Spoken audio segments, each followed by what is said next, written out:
Most people think European civilization starts with Greece. The philosophy, the architecture, the democracy, the mythology. We treat ancient Greece like a light switch that got flipped on sometime around 800 BC, and suddenly Europe went from darkness to brilliance. But that's not actually what happened. Because before Greece, before the marble temples and the city-states and the Iliad, there was something else, something older, something stranger, and something so thoroughly swallowed by time that for centuries almost nobody even knew it existed. There was a civilization operating at the centre of Europe's world, building structures that would impress architects today, sailing trade routes that stretched across an entire sea, and organising society in ways that broke almost every rule we associate with ancient cultures. They shaped the world that Greece inherited, and then they vanished from the historical record so completely that later writers barely mentioned them at all. When they did, it was in myths and legends so distorted by time that historians dismissed them as fantasy for over 2,000 years. So who were these people? What exactly did they build? And how does an entire civilization that powerful, that connected, that sophisticated just fade from the memory of the world? Those are the questions this whole story is built around, and the honest answer is that we don't have all of it. What we have is archaeology, soil and stone, and fragments of art and destroyed buildings. We have scattered references from later Greek writers who were themselves working from second-hand accounts of a culture that had already been gone for centuries, and we have a writing system that nobody on Earth has yet been able to read. That last part should tell you something about how deep this mystery actually goes. But here's what we do know, or at least what the evidence strongly suggests.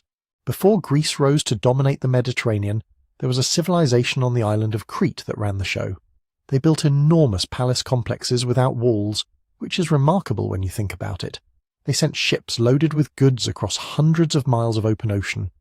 They produced art of a sophistication and energy that genuinely shocks people when they see it for the first time, and they did all of this roughly 1,000 years before Socrates ever asked his first question. Try to picture it. Imagine waking up in a Europe organised not by city-states or warlords, but by palace economies humming with traders and artisans, where ships leave harbour before dawn carrying olive oil and bronze and dyed cloth toward ports you would need a modern map to even name. That was real life for real people, for generations, for centuries, and almost nobody today could tell you their name. By the way, before we go any further, drop a comment and tell me where you're listening from and what time it is. I genuinely check them. There's something that feels right about people scattered across the globe, all circling the same forgotten civilization together. So let's actually meet them. The people we call Minoans weren't what you'd picture if someone said ancient civilization. They weren't Romans building straight roads across conquered territory. They weren't Egyptians carving their pharaohs into cliff faces 50 feet tall. They were something different, something that doesn't fit neatly into the standard template of how early complex societies are supposed to work. And that's actually the first thing you need to understand about them, because almost everything unusual about this civilization starts with recognizing that they wrote their own rule book. The name Minoan isn't even theirs. We gave it to them. An archaeologist named Arthur Evans started excavating the site of Knossos on Crete at the beginning of the 20th century, and needed something to call the people who had built it. He borrowed from the myth of King Minos, the legendary ruler of Crete who features in later Greek stories about the labyrinth and the Minotaur. So the name is a modern label attached to an ancient culture, based on a legend that may or may not even be about them. What they called themselves, we genuinely don't know. That's not a small thing. That's the kind of detail that should stop you for a moment. We're talking about one of the most consequential civilizations in early European history, and we can't tell you what they called their own people. What we can tell you is when they appeared and roughly what they built. Human communities on Crete go back to around 7000 BC, some of the earliest farming settlements in Europe. But the civilization we're really talking about, the one with the palaces and the trade networks and the fleet, that crystallized much later, somewhere around 2000 BC, communities across Crete began organizing into something larger.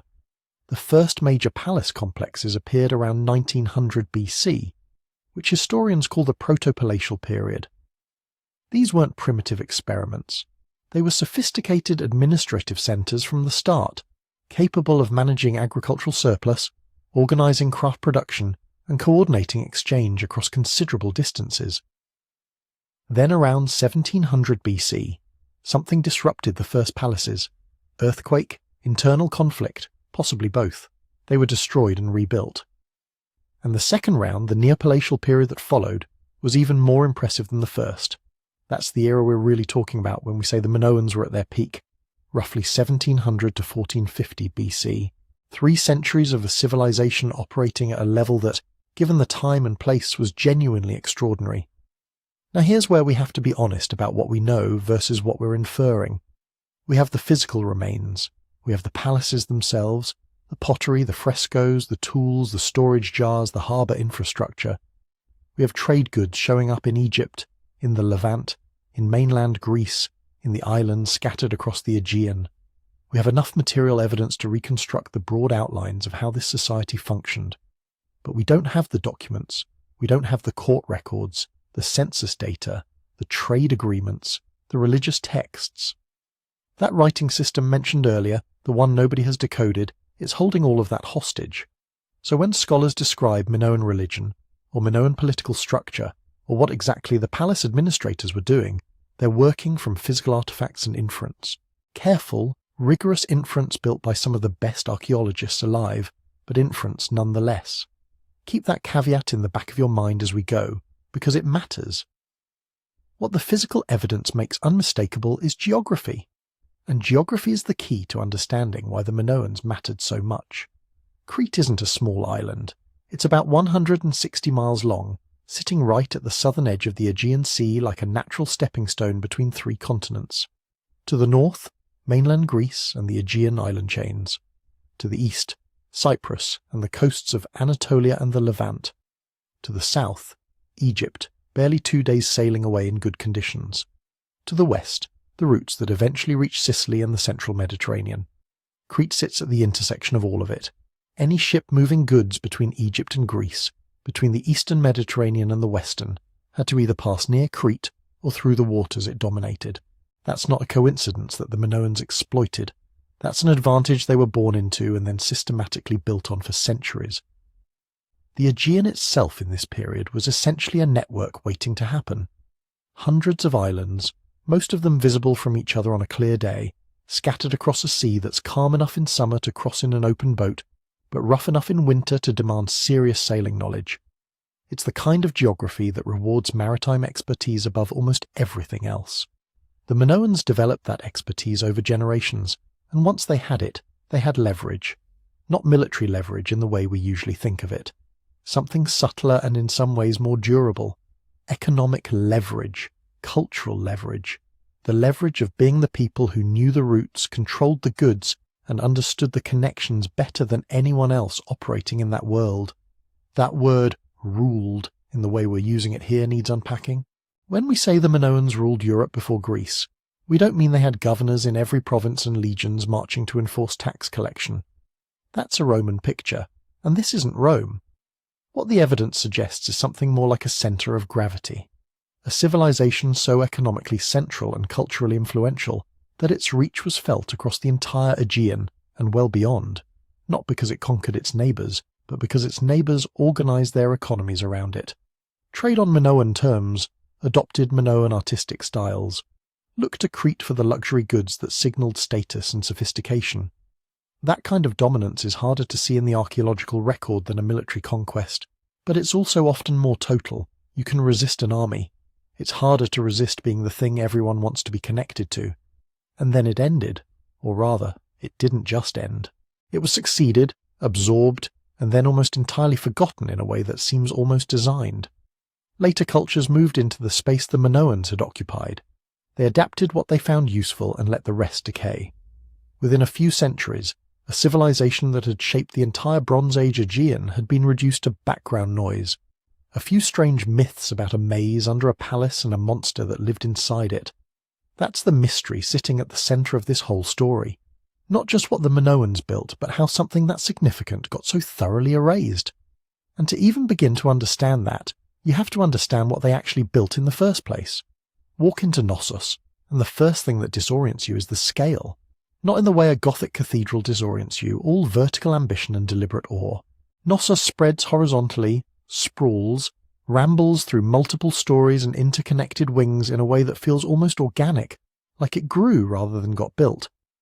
Evans excavated and partially reconstructed the site in the early 20th century, which means what you're seeing today is a complicated mix of genuine Bronze Age archaeology and his sometimes controversial interpretations of what should go where. But even stripped of the reconstructions, even looking at just the foundations and the lower courses of wall that survived intact, the complexity is unmistakable. This wasn't a house that got larger. It was a machine for running a civilization, and Knossos wasn't alone. Across Crete, 4 major palace complexes emerged during the Neopalatial period. Knossos in the north, Phaistos in the south, Malea on the northern coast roughly midway, and Zakros at the far eastern tip of the island. Each one occupied a strategically significant location relative to the sea and to the agricultural land surrounding it. Each one was built around a large central courtyard, oriented north to south, roughly the same proportions at every site. Whether that shared orientation reflects a common cosmological idea, a practical convention, or something else entirely, is one of those questions that remains genuinely open. But the consistency across 4 separate sites suggests it wasn't accidental. The central courtyard wasn't just an open space, it was the organizing principle around which everything else arranged itself. Storerooms radiating off the main complex, some of them still containing enormous ceramic storage jars called pithoi, some standing taller than a person, built to hold olive oil, grain, wine, dried goods.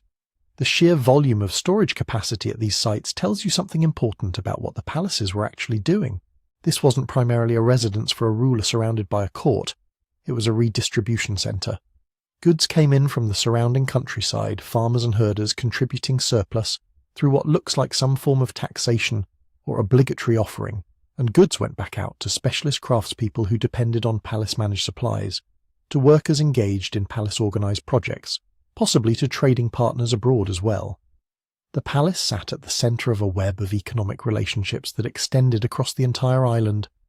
Around the storerooms and the central court you find workshops, evidence of textile production, bronze working, stone cutting, the making of luxury goods from materials that couldn't have been locally sourced, lapis lazuli from Afghanistan, ivory from Egypt or Syria, tin, which has to travel even further, to combine with Aegean copper and produce the bronze that everything in this period depended on. The fact that these exotic raw materials were arriving at Minoan palace workshops and being transformed into finished goods tells you something about the reach of the networks these palaces were plugged into. They weren't isolated regional centres managing local agriculture.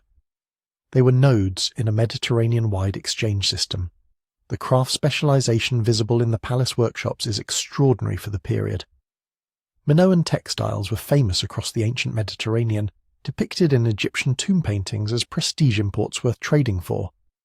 Minoan stone vessels, carved from local gypsum and harder imported stones, show a technical mastery that still impresses specialists today. Metalwork from palace workshops ranges from functional bronze tools to gold jewellery of breathtaking intricacy. This wasn't production for local consumption. This was production for a market that extended far beyond Crete, and the palaces were managing it. But here's the detail that stops most people when they first encounter it. None of these palaces had defensive walls. Spend time around Bronze Age sites in the Aegean and the Near East, and you get used to seeing fortifications, thick walls, reinforced gates, watchtowers, the whole architecture of anticipated violence. It's almost a given. But the Minoan palaces are open. No walls surrounding them, no obvious defensive architecture, no design choices that suggest the people who built them were worried about being attacked. This absence has been debated extensively and nobody has arrived at a definitive explanation. The most common interpretation is naval power.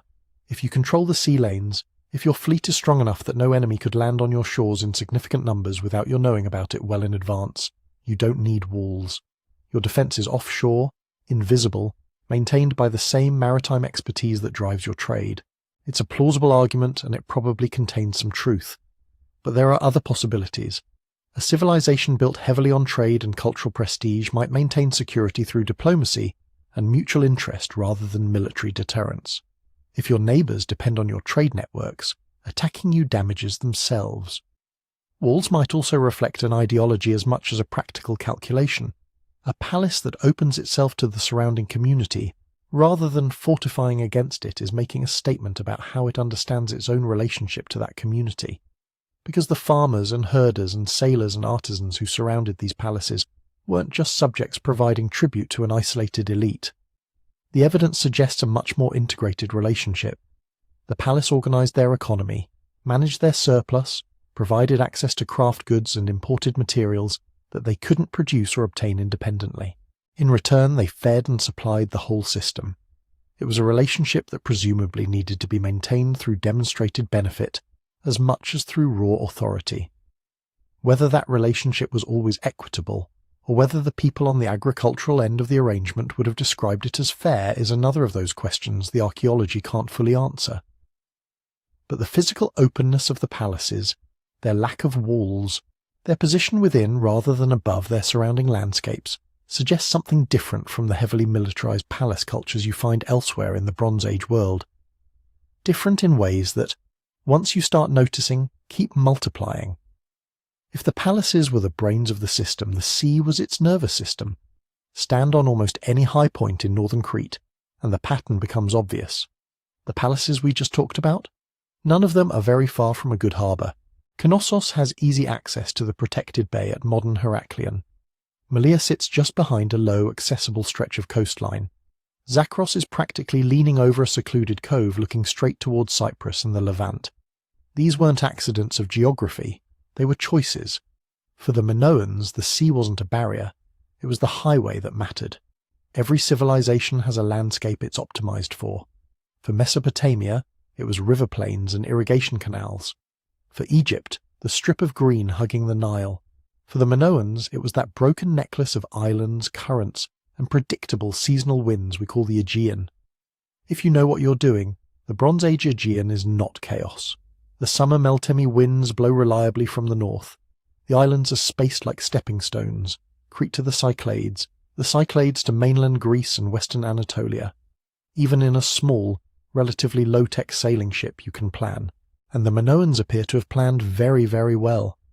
Archaeologists keep finding the fingerprints of Cretan seafaring in places where, on the face of it, Cretans have no business showing up. Minoan-style pottery in the Cyclades, Cretan fresco styles echoed on the Greek mainland, imports and imitations cropping up in ports along the Anatolian coast, scarab seals and Egyptian faience objects making their way back to Crete. You can plot it on a mental map. Start from Crete, that long horizontal anchor at the southern edge of the Aegean. Draw lines north to the Cycladic islands, Thera, Naxos, Paros, Melos. From there, lines branch west to the Greek mainland, to places like Mycenae, Tiryns, and the smaller coastal sites that predate their full rise to power, and east to western Anatolia, to harbours that will later belong to Troy, Miletus, and a dozen other city-states. Then stretch your lines south and southeast, down to the Nile Delta and the Levantine coast, Egypt, Byblos, Ugarit, the ports of Canaan and Syria. What you end up with is a spiderweb that centres not on some great continental power, but on an island. What were they actually moving along these lines?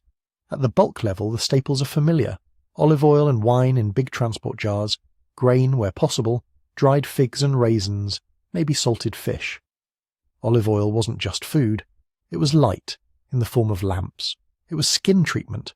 It was a base for perfumes.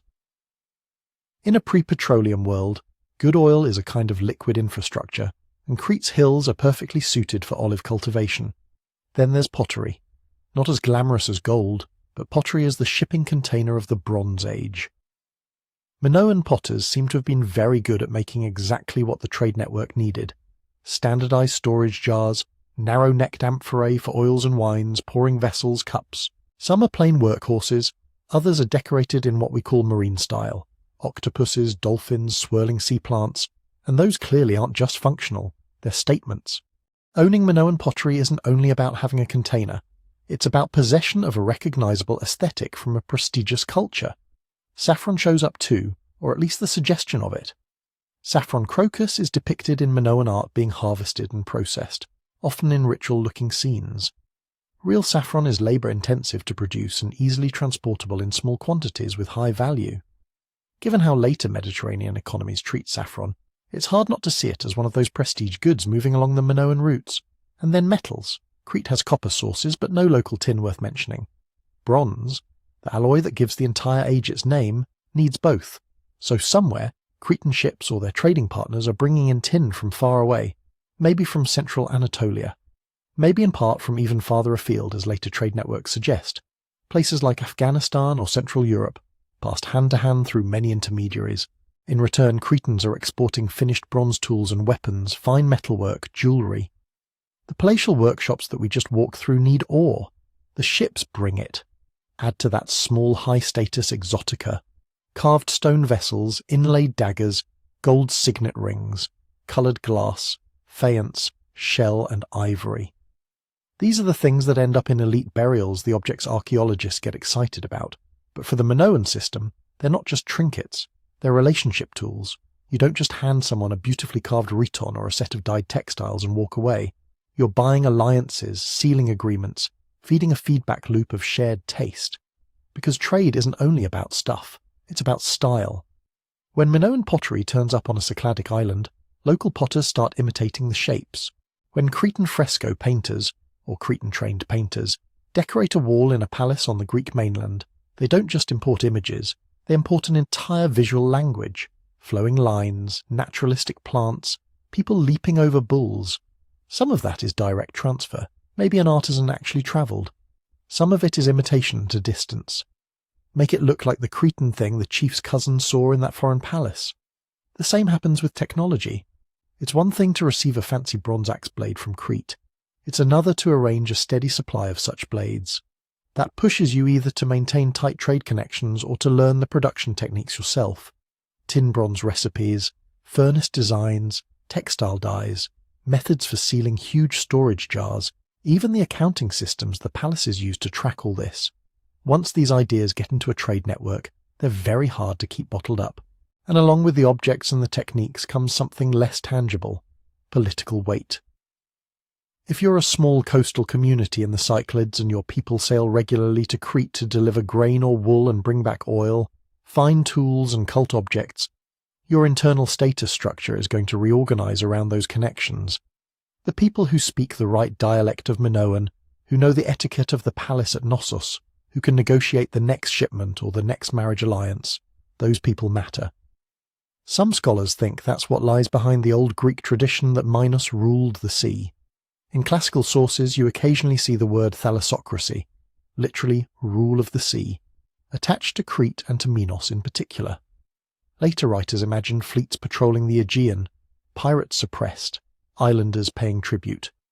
Did a literal Minoan navy enforce a top-down maritime empire?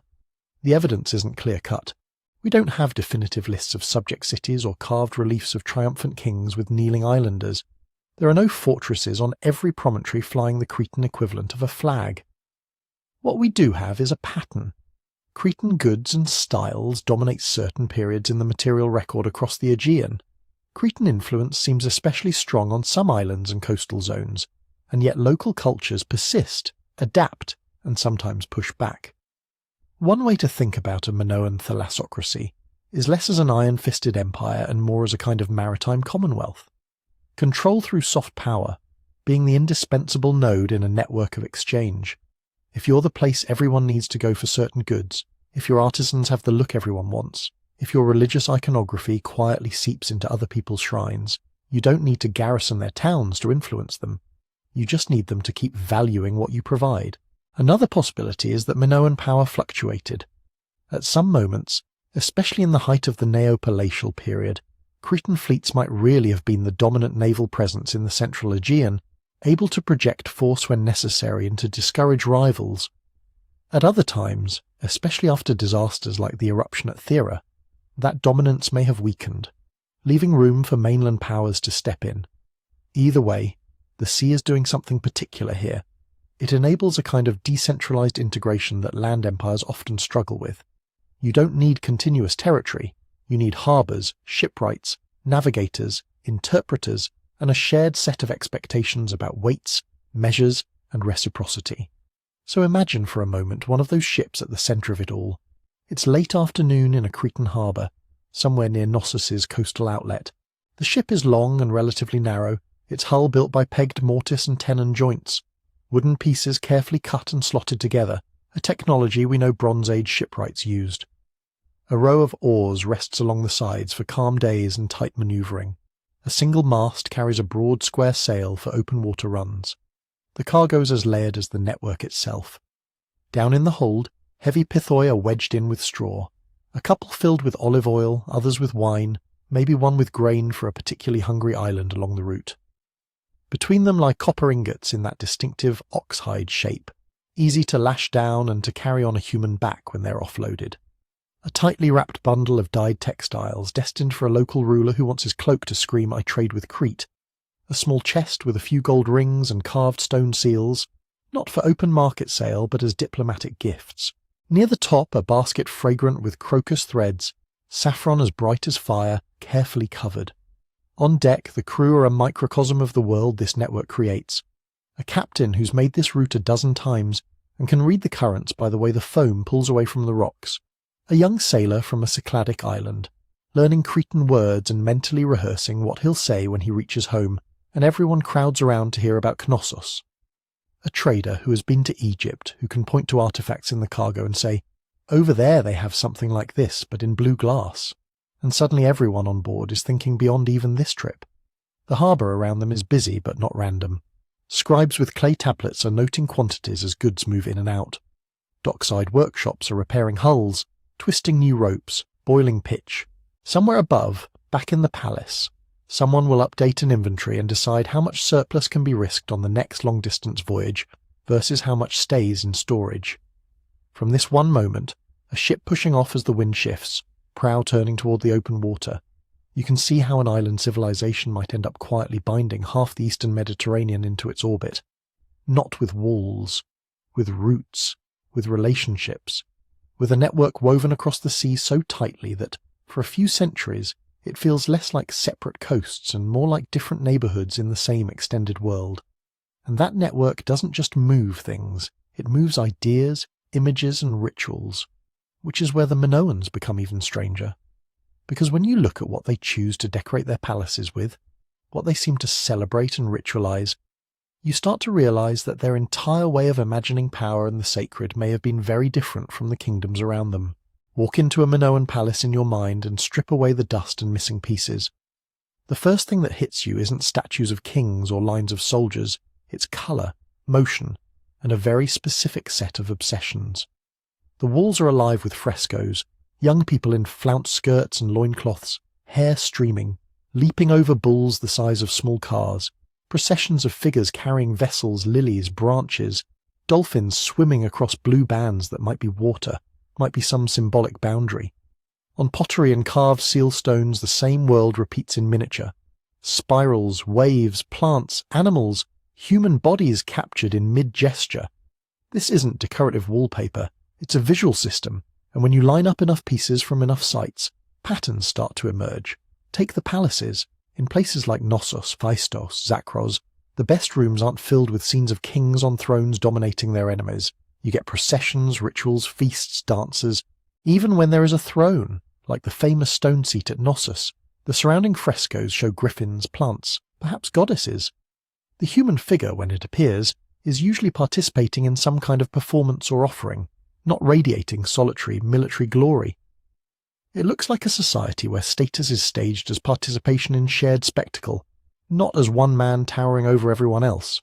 That carries over into the small stuff. Clay cups with elegant, almost careless curves, storage jars painted with ivy, octopuses, reeds bending in the current, tiny gold rings engraved with scenes so detailed you need magnification to appreciate them, a woman standing on a peak with a shrine and sacred tree, a group approaching a building with horns on its roof, someone, human or divine, receiving an offering. Seal stones, used to mark ownership and authorize transactions, are particularly revealing. If you come from a world of bureaucracies, you might expect heraldic crests or stark symbols of rank. Instead, Minoan seals often show active scenes, humans interacting with animals, dancing, harvesting, praying, wrestling with bulls. Authority is stamped through images of participation, ritual, and relationship. So what's going on religiously? Crete is dotted with places that clearly weren't just everyday spaces. High on ridges and mountain tops you find what archaeologists call peak sanctuaries, rough enclosures, simple altars, piles of offerings, broken clay figurines of humans and animals, miniature tools, little models of limbs, maybe left as thanks or requests for healing. From these heights you can look back over the fields, the villages, the sea. It's not hard to imagine people climbing up here with offerings when the first rains fell late, or when a child was sick, or when a ruler wanted to stage a dramatic public ritual visible for miles. Then there are the caves. Crete is full of them, and a surprising number show traces of cult activity going back to the Bronze Age. Deep, cool, often wet places with stalactites glistening like ribs of stone. In some, you get altars, deposits of pottery, figurines. Later Greeks would say gods like Zeus were born or hidden in these caves, but the cult goes back before those stories. Peaks above, caves below, a vertical sacred landscape that frames daily life between sky and underworld. In the middle of this, the palaces themselves act like ritual machines. Central courts almost certainly hosted big public ceremonies, processions emerging from side rooms, dancers crossing the space, animals led in, maybe even bull-leaping events or something akin to them. Side shrines and pillar crypts, small rooms with central pillars marked by incise signs, sprinkled with offerings, suggest more restricted rites, maybe for specific groups or officials.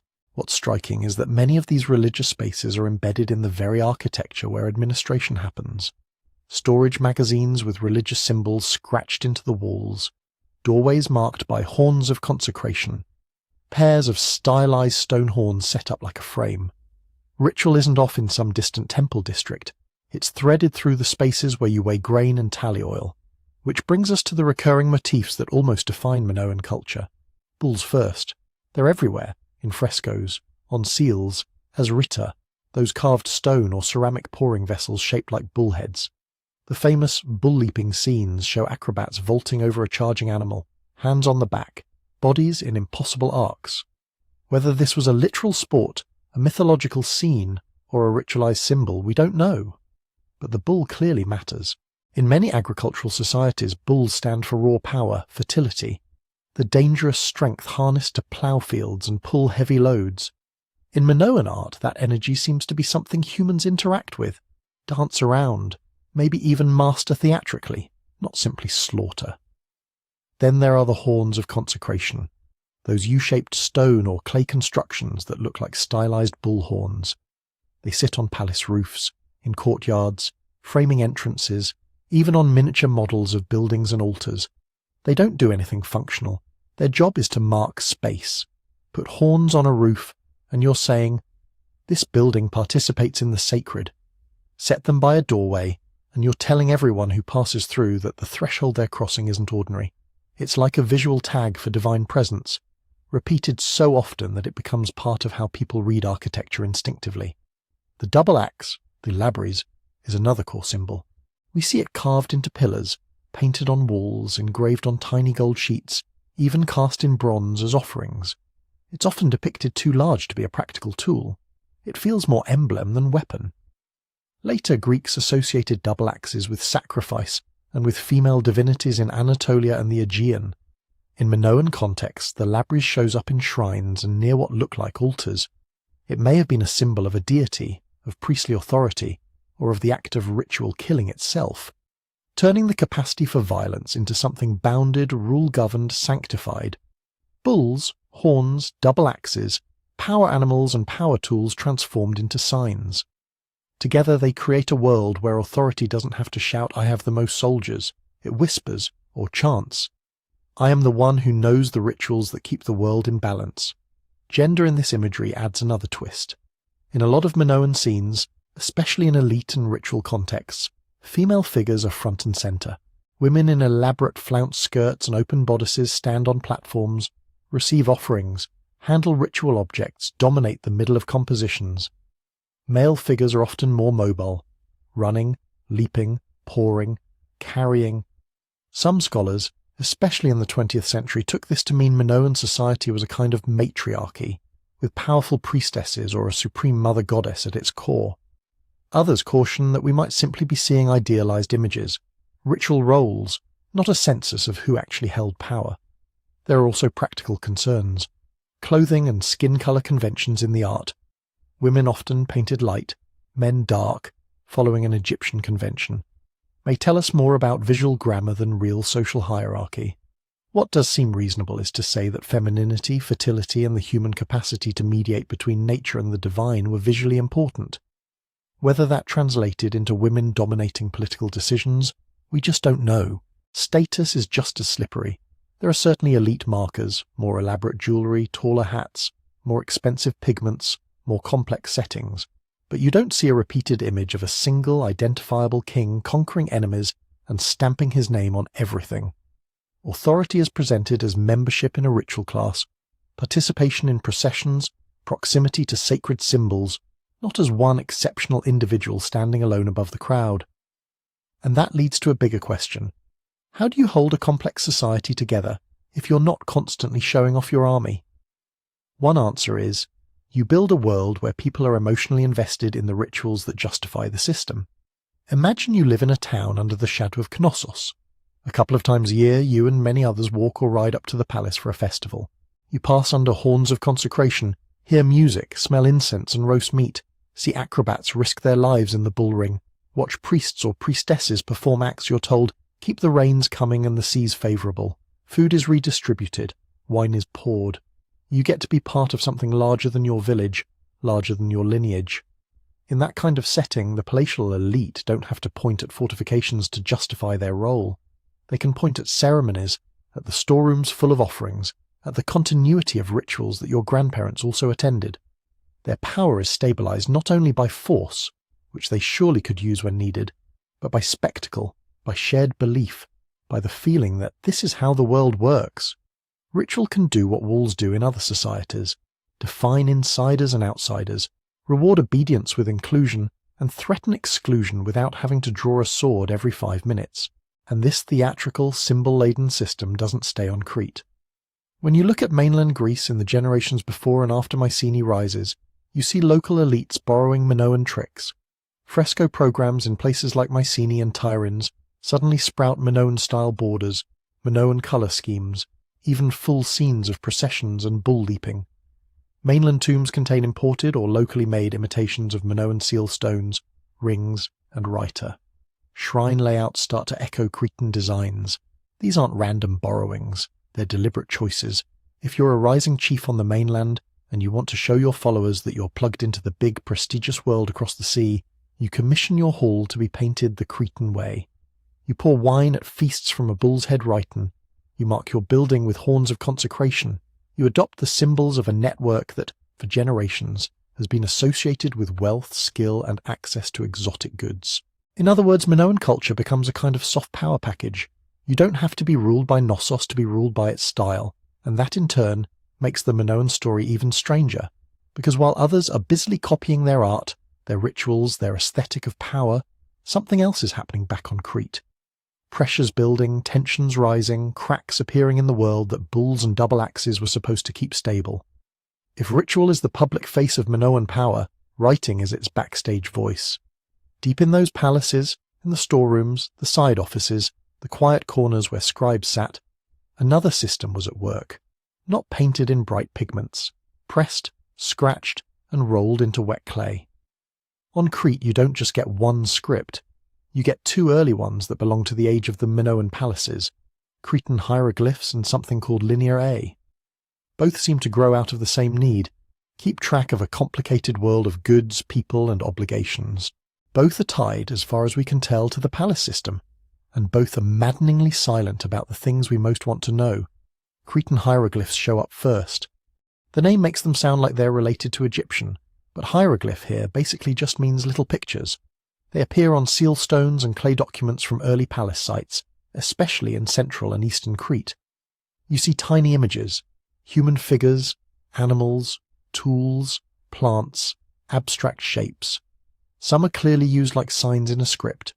Others might be decorative or symbolic. Sometimes they're carved into stone seals that officials use to stamp clay nodules attached to containers or doors. Sometimes they're impressed one by one into little clay bars and labels. It looks like an early experiment in turning symbols into a system. The seals carry not just pretty images, but bureaucratic authority. Stamp this storage jar with this combination of signs.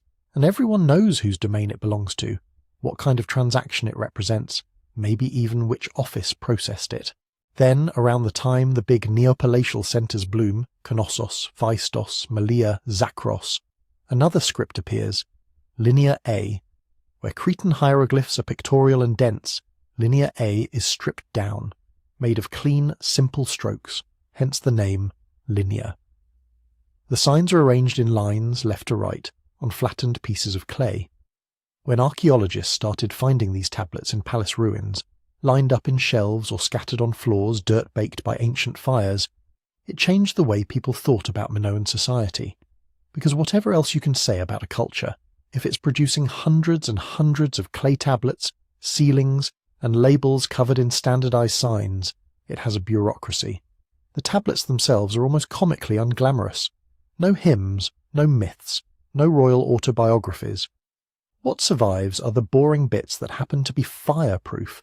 You get short, formulaic entries, a heading sign or two, then sequences of numbers next to words written in Linear A. The numbers we can read, the signs that mean 10, 100, specific fractions, tally marks. Across different sites the structure repeats. At Phaistos a tablet might list a place sign, a sign that probably labels a commodity, then numbers. At Hagia Triada, rows of entries track deliveries of grain or oil or textiles. At Knossos, clay nodules, small lumps attached to bundles, jars, doors, bear impressions of seal stones and quick scribbles in Linear A, like ancient barcodes. Taken together, this archive, although fragmentary, paints a picture. Minoan palaces weren't just pretty ritual machines, they were clearinghouses. They took in goods from surrounding territories, grain, oil, wool, raw materials, crafted items. They stored, processed, repackaged, and sent them back out. They tracked who owed what, who received what came from which district, maybe even what was destined for foreign partners. You don't get that kind of system without a cadre of trained scribes, without standard measures, without some shared understanding of how information should be recorded and retrieved. We can see the skeleton of this administrative beast, but its thoughts, its inner language, remain out of reach. Because we still can't actually read Linear A, we can transcribe it, we can label the signs, we can talk about sign A301 or AB08. In many cases, we can guess that the structure is similar to Linear B, the later script used by the Mycenaeans on the mainland and at Knossos after they take over. And that similarity is part of the tease. When Linear B tablets were first discovered, they looked like Linear A's cousin. Same basic sign shapes, same line-based writing, many overlaps. For decades nobody could read either. Then, in the 1950s, Michael Ventris and others cracked Linear B. The key revelation: it wasn't some exotic lost tongue. It was an early form of Greek. Once you know a script writes Greek, you can test phonetic values for signs, look for familiar place names, common words. Suddenly the Mycenaean archives open up. They tell you about Wonex as king and Laugetas, about chariot wheels and bronze and slave girls and perfumed oil. You can map out the structure of a palace economy, the ranks of officials, the distribution of land. With Linear A, people tried the same trick. If Linear B is Greek, maybe Linear A is just an older form of Greek written with mostly the same signs. It doesn't work. Apply the Linear B sound values to Linear A, and you get strings of syllables that don't match Greek words. A few place names seem to carry over, which makes sense if the Mycenaeans borrowed older Cretan toponyms, but most of the language underneath refuses to resolve into anything familiar.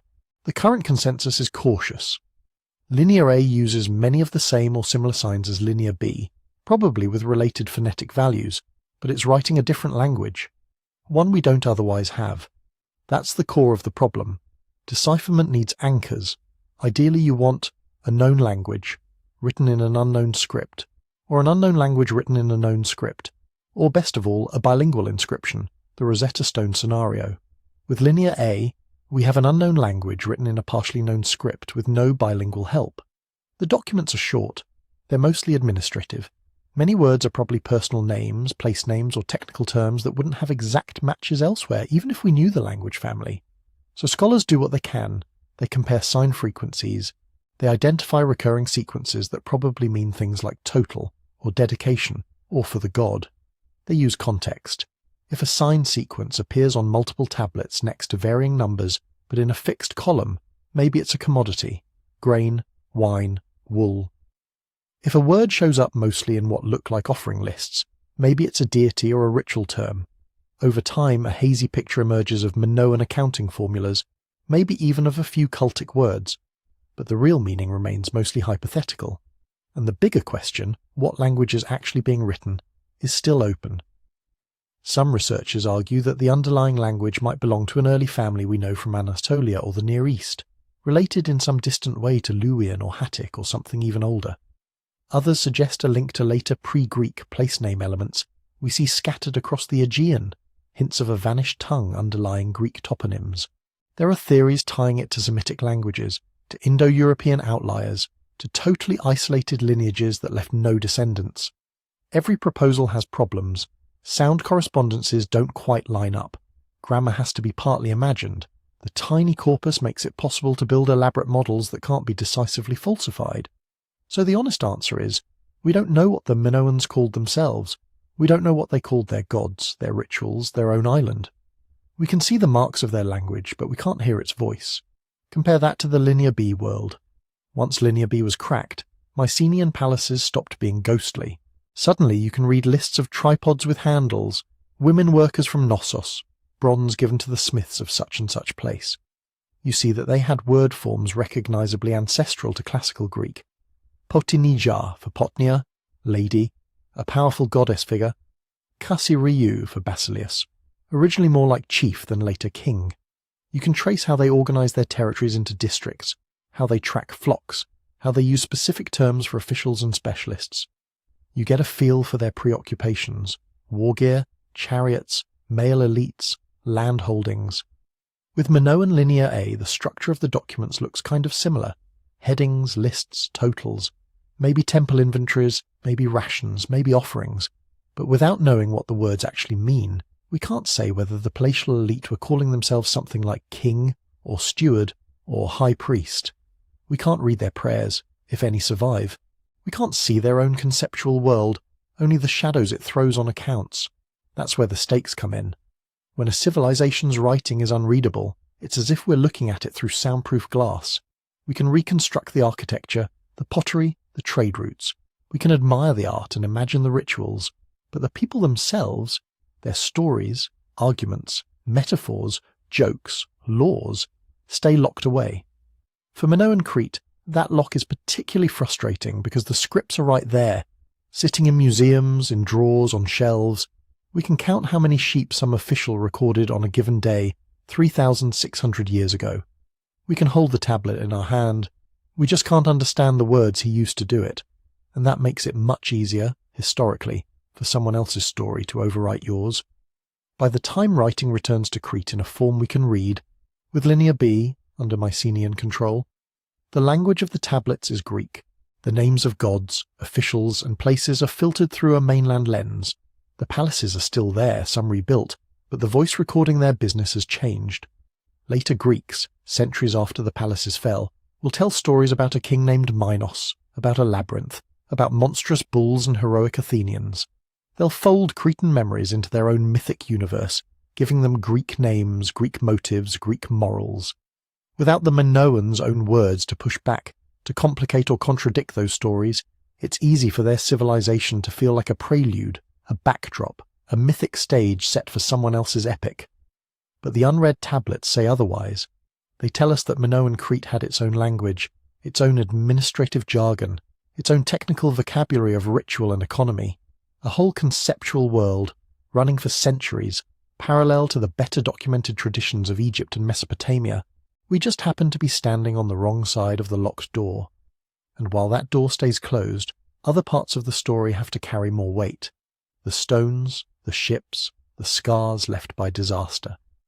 Because Crete's script becomes eerily quiet just as the island is hit by one of the most violent events the Bronze Age Aegean would ever see. Out in the Aegean, north of Crete, there's a ring of cliffs wrapped around a flooded blue caldera. Today we call it Santorini. In the Bronze Age, people called it Thera. Back then it wasn't a broken ring, it was a mostly whole island, with a big volcano simmering quietly under the surface. And then, sometime in the mid-2nd millennium BCE, it stopped simmering. The Thera eruption is one of those events that almost feels like it shouldn't be real. The kind of thing you'd expect in myth, not in geology. This wasn't just a local eruption dusting a few nearby fields. It was a full-scale, high-end explosive event, often put near the top of the volcanic intensity scale. Imagine a blast strong enough to blow the central part of an island straight into the sky, collapsing the ground into a crater kilometers across. Imagine ash columns punching into the stratosphere, spreading a veil of fine particles over half the eastern Mediterranean. Thera did that. The island itself records the violence. On Santorini you can walk along cliff faces where the layers stack up like a book of catastrophe. At the bottom, normal soils, older human occupation. Above that, a thick sequence of white pumice and ash, meters deep, fallen from the sky in a matter of hours or days.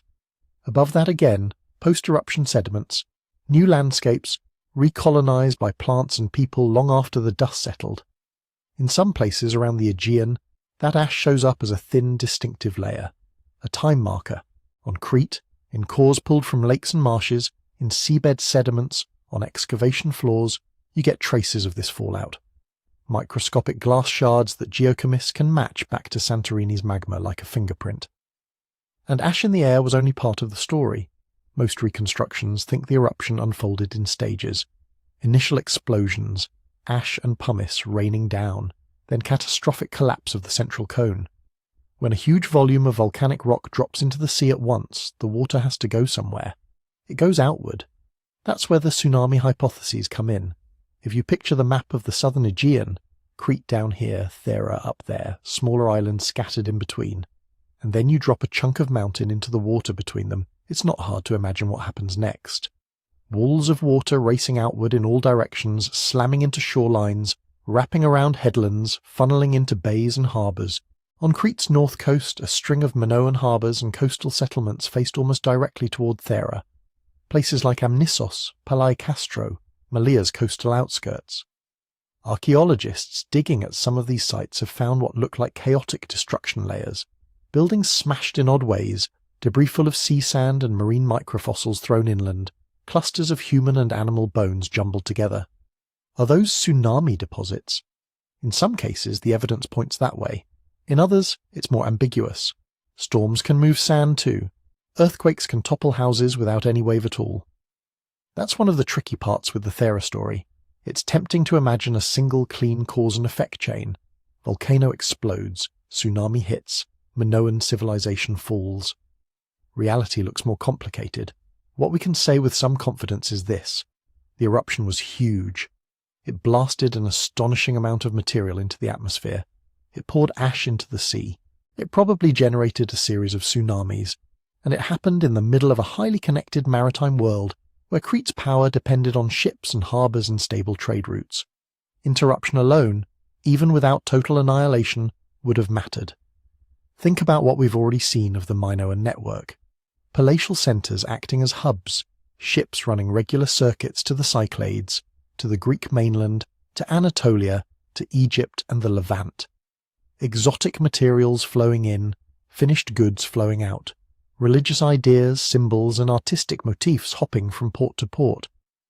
Now drop into this picture an event that, even for a year or two, makes parts of the Aegean effectively unsaleable. Ash clouds that mess with visibility and weather, floating pumice rafts clogging narrow channels, harbours choked with debris, key islands, including Thera itself, which was clearly part of that network, simply gone or rendered unusable. You don't have to wipe Crete off the map to cause serious trouble. You just have to sever enough of the arteries feeding its palatial heart. The site of Akrotiri on Santorini shows you exactly what was at stake. Before the eruption, Akrotiri was a thriving town. Multi-story houses, complex drainage systems, storage rooms with pithoi, big storage jars, stacked neatly. Wall paintings that rival anything found on Crete in colour and sophistication. It looks, archaeologically, like an Aegean cousin of the Minoan world, plugged into the same economy and sharing the same visual language. When the volcano started acting up, something interesting happened. The people of Akrotiri seem to have gotten a warning. There are no obvious human skeletons in the eruption layer there.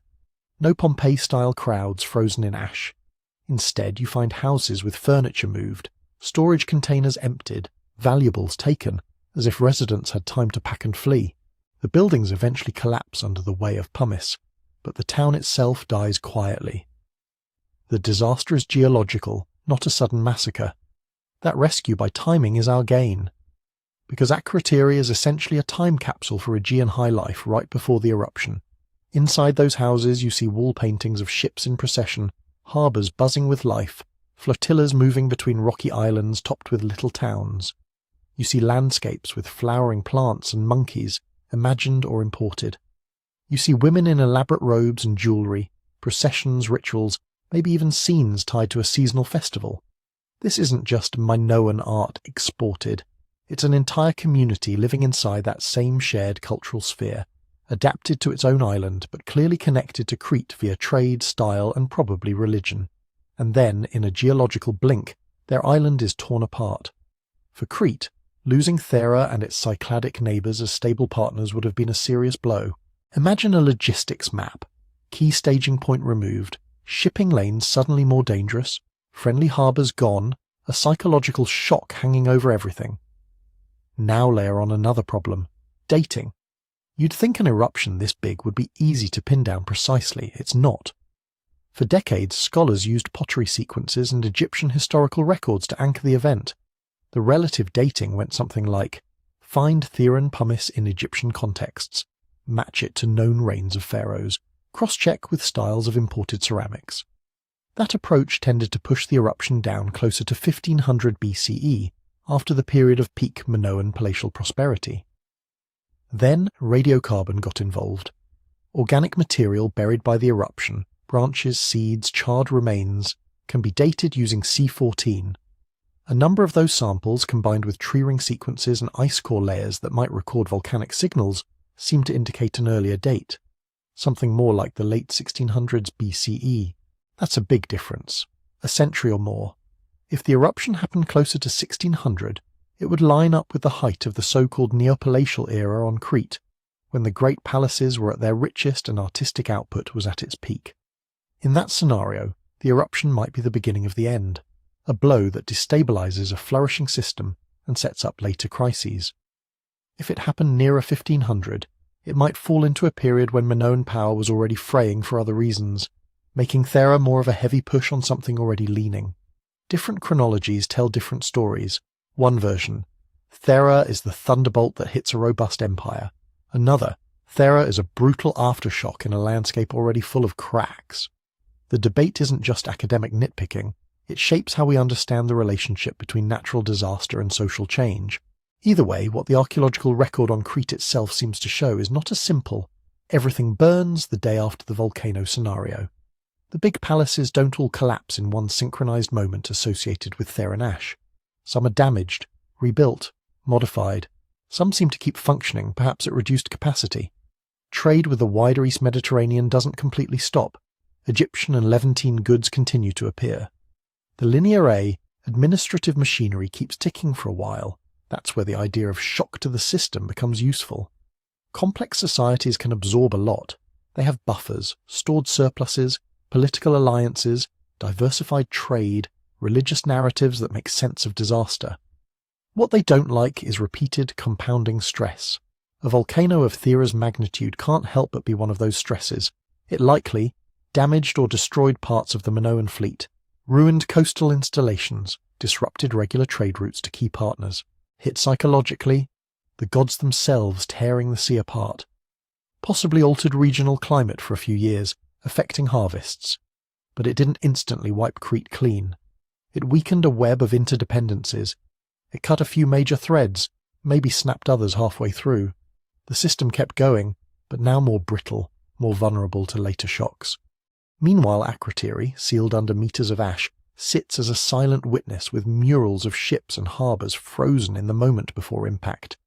A world in motion, paused mid-breath. So when later Greek stories talk about a great island power punished by the sea, or a civilization sunk beneath the waves, it's hard not to hear an echo. Maybe not of Atlantis, as some like to claim, but of a real memory, a time when a brilliant Aegean network suffered a blow from which it never fully recovered. Yet the final act hadn't played out. Because on Crete, long after the ash stopped falling and the pumice rafts dispersed, the palace is still burned. Not from volcanic fire, but from something much more human. If Thera didn't finish the job, then what did?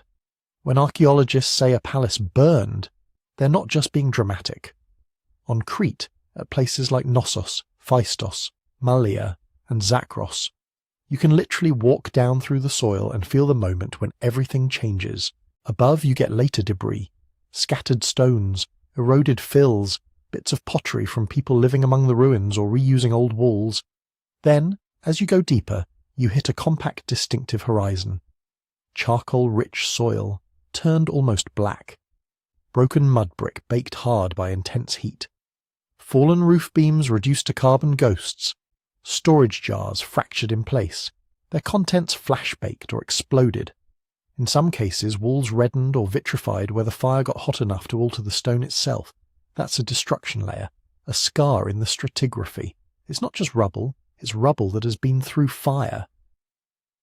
Archaeologists read those layers like crime scene investigators. They ask, where did the fire start?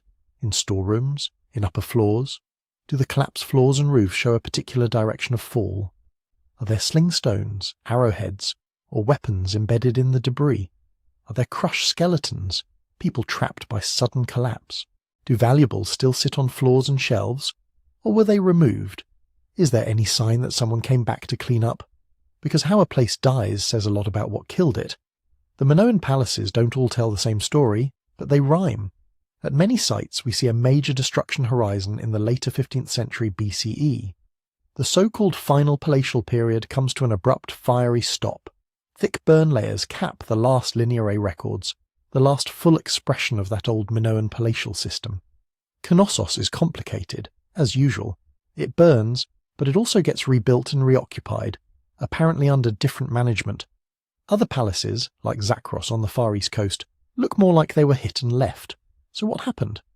The honest answer is, nobody can prove a single, neat explanation.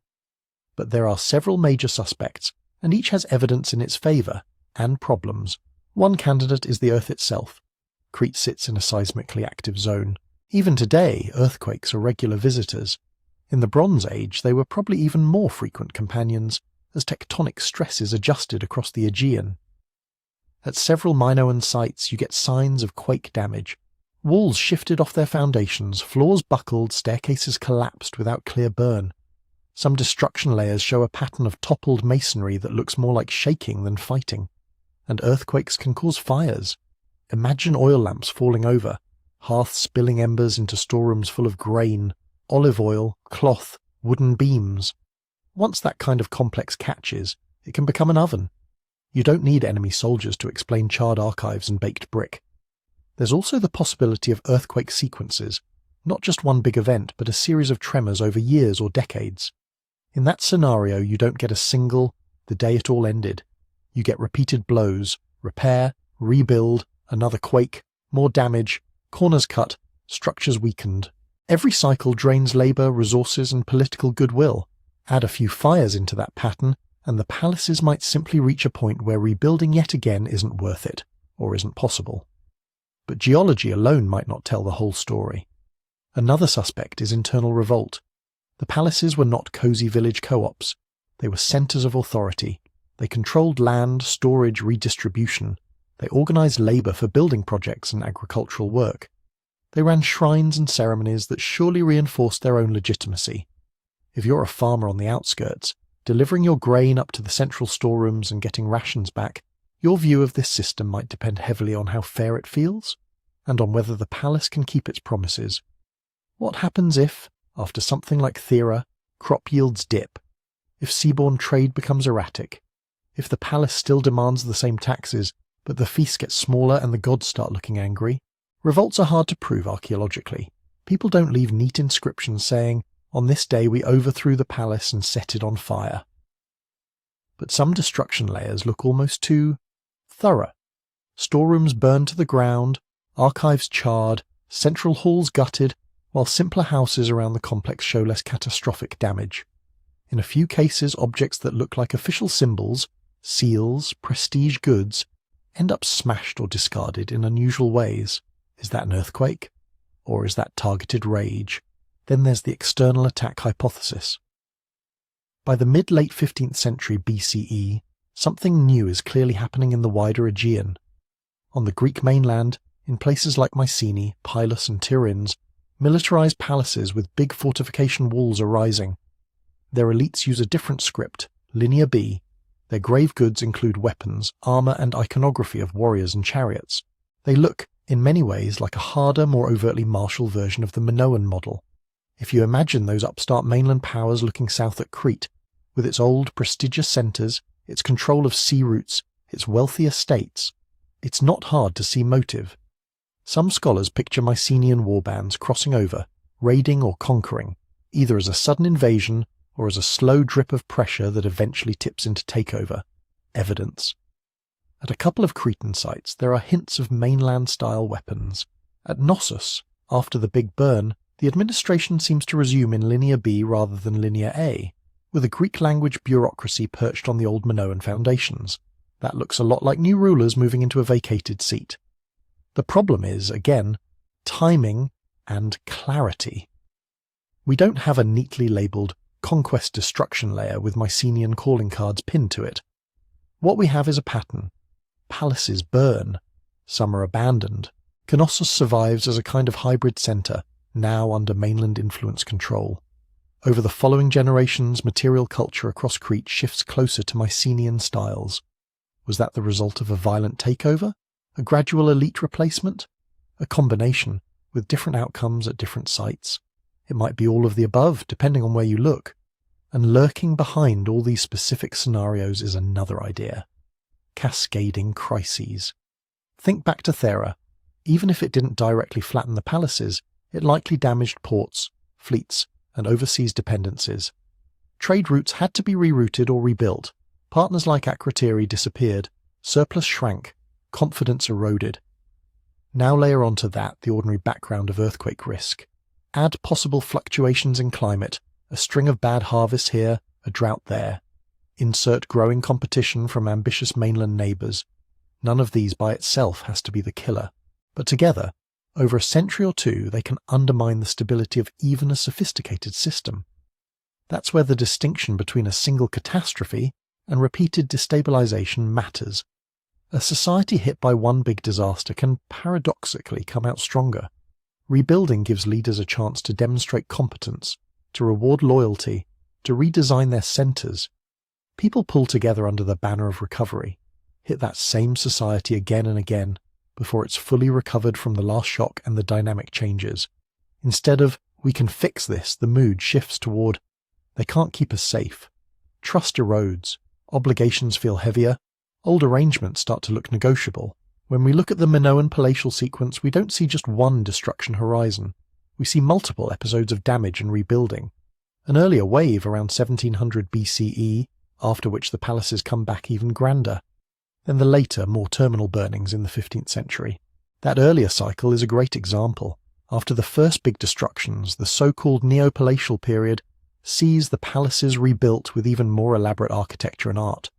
Corridors of processions, grand staircases, intricate storerooms. It's as if the elites used the crisis to double down on their role.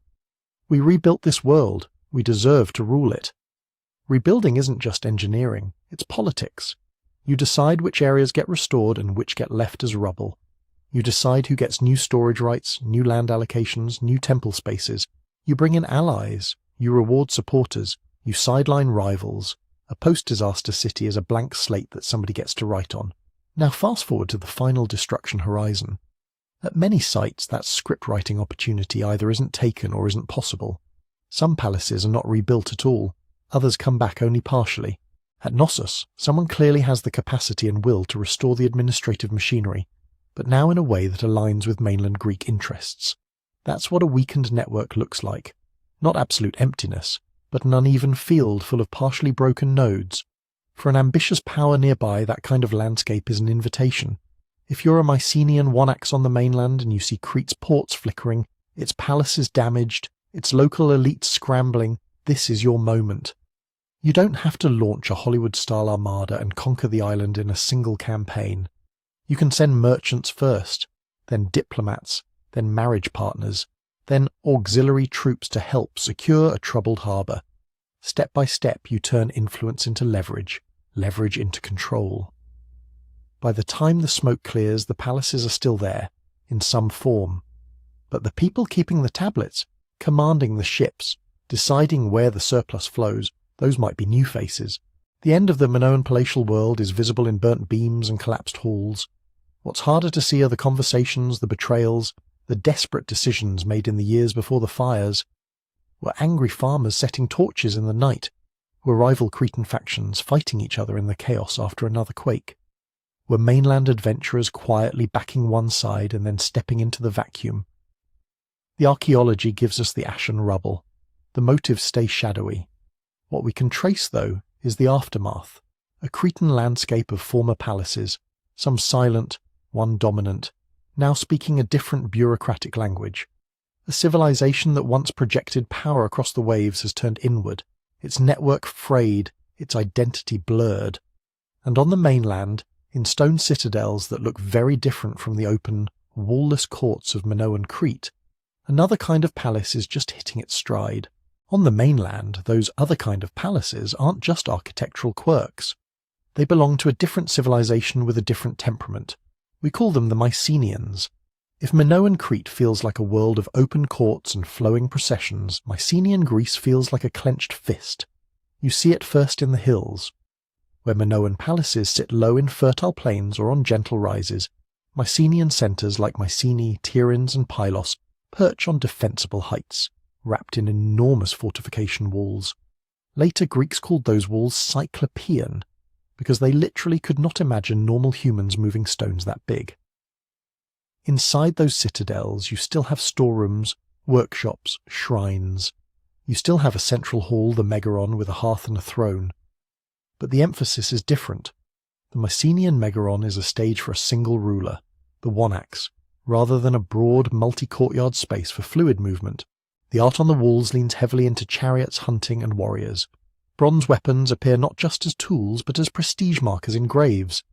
And then there's the burial style. On Crete, especially in earlier periods, you get communal tombs, cave-like chambers used by generations of a family or community.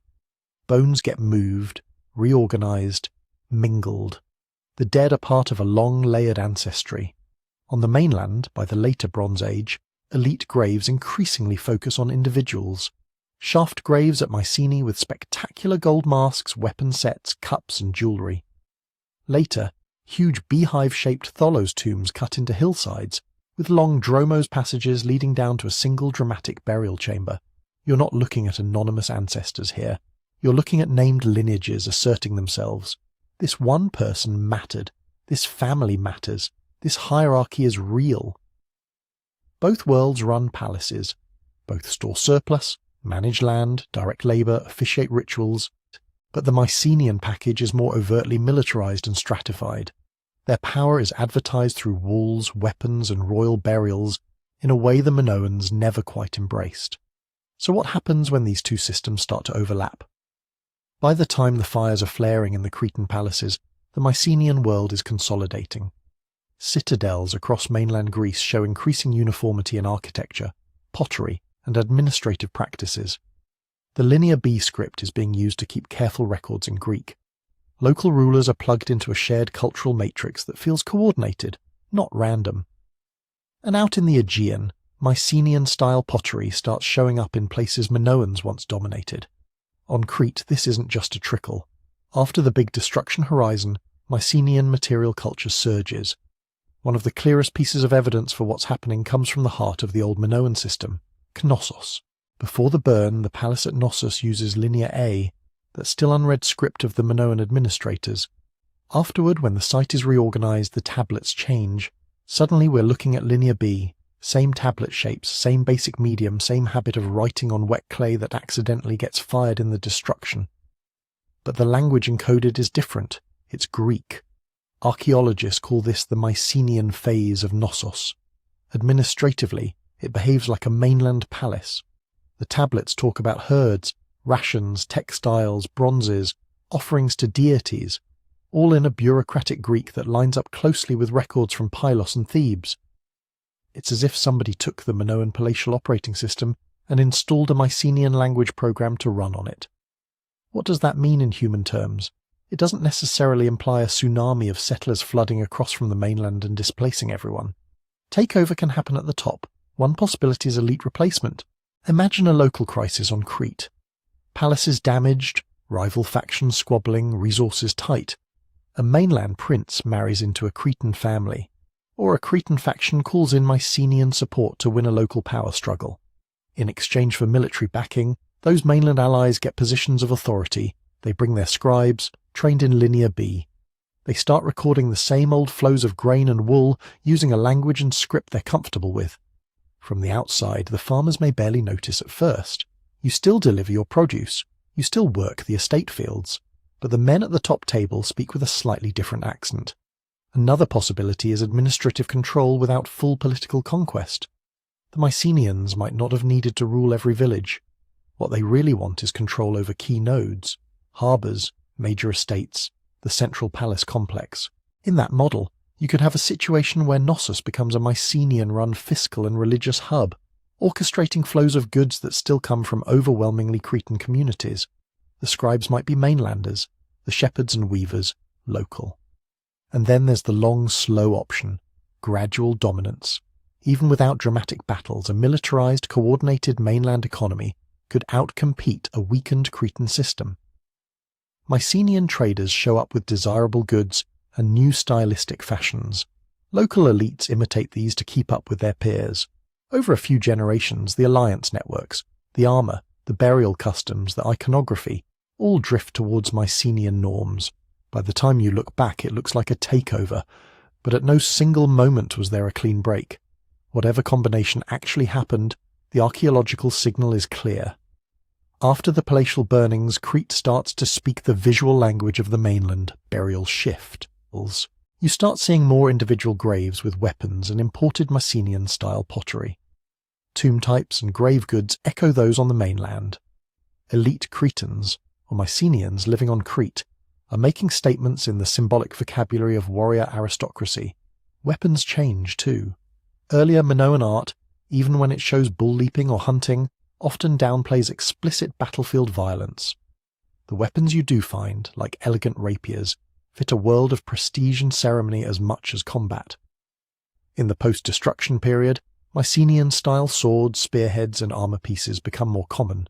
The iconography follows, more shield motifs, more martial themes, more scenes of armed men striding or riding. Art turns from the fluid and often ambiguous compositions of Neopalatial Crete toward the cleaner, harder lines of Mycenaean design. Iconography shifts. Some of the old Minoan religious imagery persists, goddesses, horns of consecration, sacred animals, but now you get them reinterpreted through a mainland lens. A pose that once evoked a Minoan priestess might now be read locally as a different kind of divine figure, connected to the Mycenaean pantheon.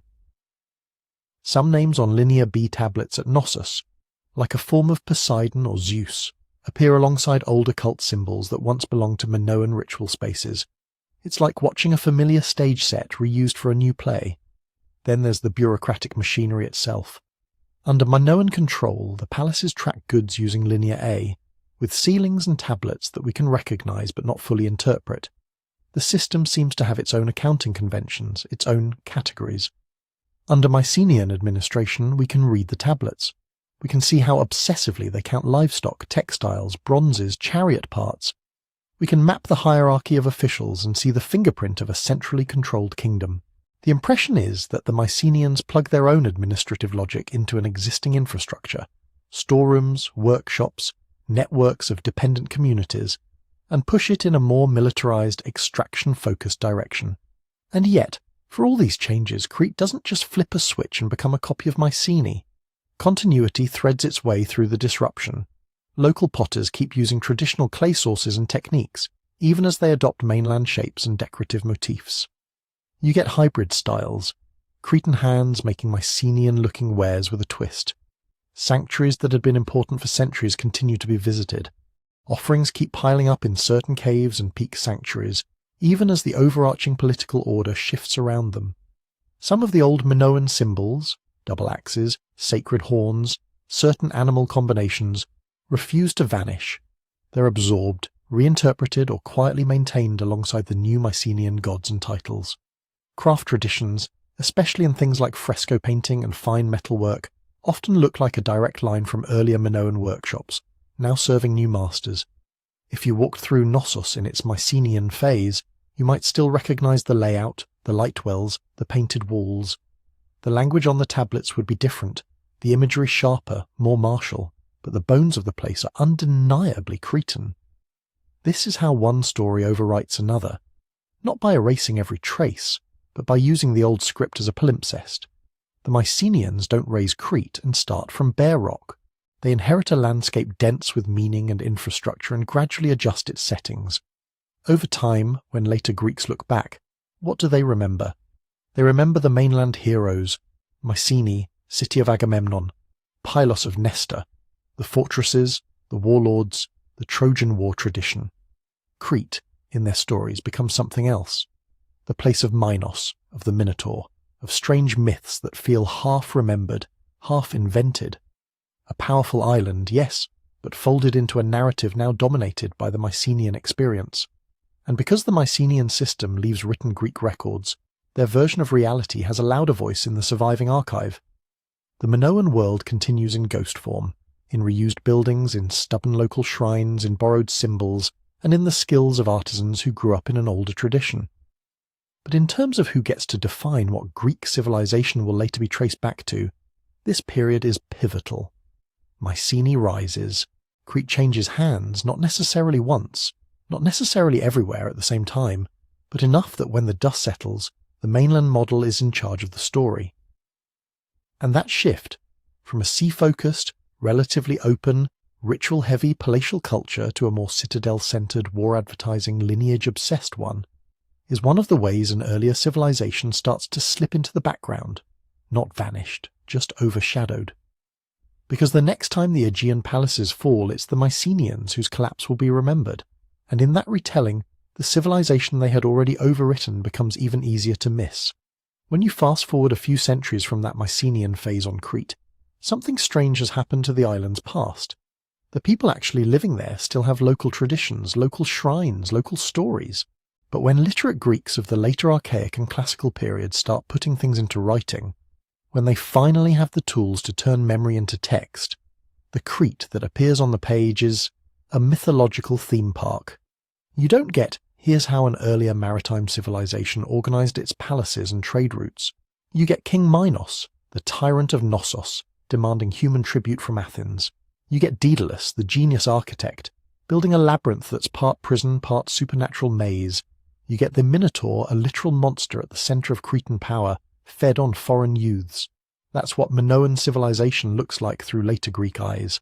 A story about domination, monstrosity, and a heroic mainland prince, Theseus, coming in and cleaning house. Notice who gets to be the hero in that version. Not some Cretan sailor or priestess or ruler. An Athenian prince, a mainlander.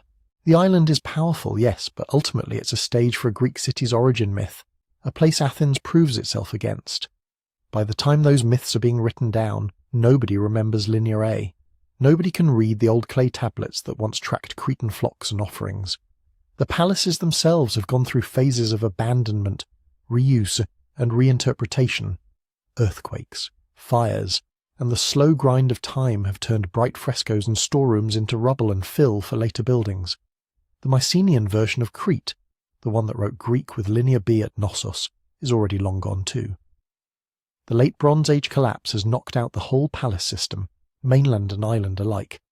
Writing disappears from Greece for centuries, so when literacy returns in the early 1st millennium BCE, when the Greeks adopt an alphabet and start writing epic poetry, law codes, history, they're leaning on oral tradition that has been free-floating for a very long time.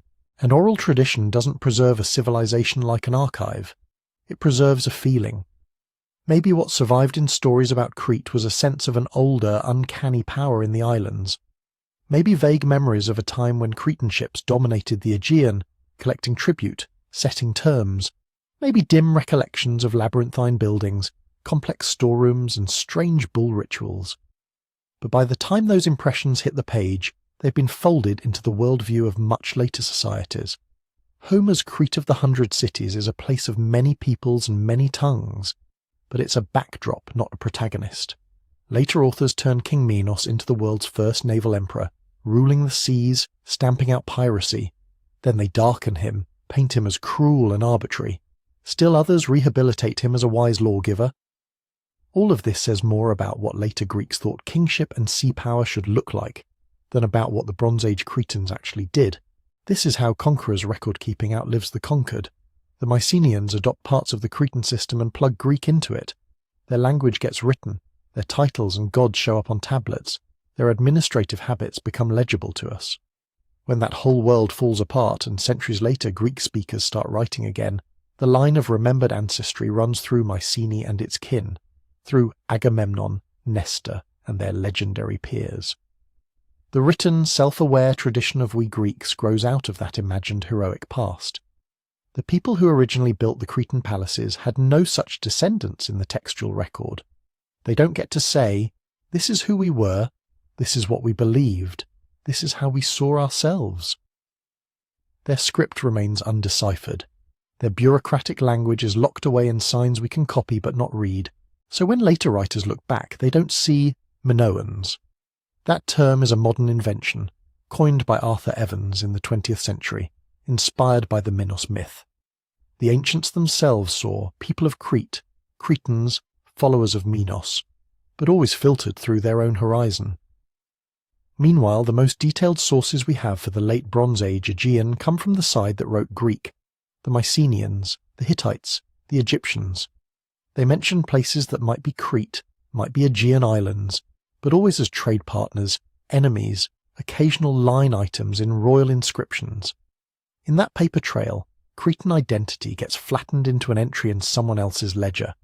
You can see the effect in the way classical authors talk about pre-Greek peoples more generally. They lump them together as Pelasgians, Leleges, Achaeras, Eteocratans, shadowy, vaguely defined groups that occupy the land before the Hellenes arrive. They are indigenous, mysterious, often associated with strange rites and old sanctuaries, but their individual histories, languages, and political experiments are blurred into a common haze. To a 5th century Athenian, the Bronze Age is already mythical deep time. The distinctions between a Minoan palace at Knossos and a Mycenaean citadel on the mainland are not what matters.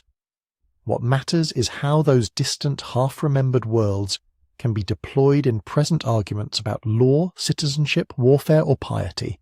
So Crete becomes a cautionary tale, or a source of exotic stories, or a prestige anchor.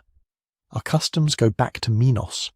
Each retelling nudges the memory further away from whatever lived reality once existed, and the material those memories might have been checked against, the original Cretan archives, stays mute. This is the other part of how a civilization gets erased, the medium. Minoan writing mostly survives on clay because of accidents.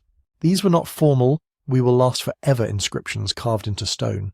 They were administrative jottings impressed into wet tablets, meant to be temporary. When buildings burned, the fire baked the clay hard, turning trash into archaeology. If they used ink on papyrus or leather for anything more permanent, treaties, hymn collections, king lists, those have vanished in the damp and heat of the Aegean. Wood, cloth, wax tablets, painted wall texts, all gone. What we're left with is a civilization where the surfaces that usually talk to us, texts, explicit self-descriptions, are almost entirely missing. An entire world of contracts, rituals, myths, and debates could have been carried on in media that archaeology almost never finds. So from our perspective, the Minoans are loud in stone and clay, but quiet in words. We see their architecture, their drainage systems, their frescoes of acrobats and goddesses and strange hybrid creatures. We see their seals, their ivory carvings, their jewellery. We can map their trade routes through the distribution of their pottery. But when we ask them directly, what did you call yourselves? What stories did you tell about your gods? What did you think about the sea, about power, about death? They answer in an untranslatable script. That silence creates a vacuum, and in history, vacuums rarely stay empty. Later cultures fill them with their own narratives. The Athenians tell the story of Theseus and the Minotaur.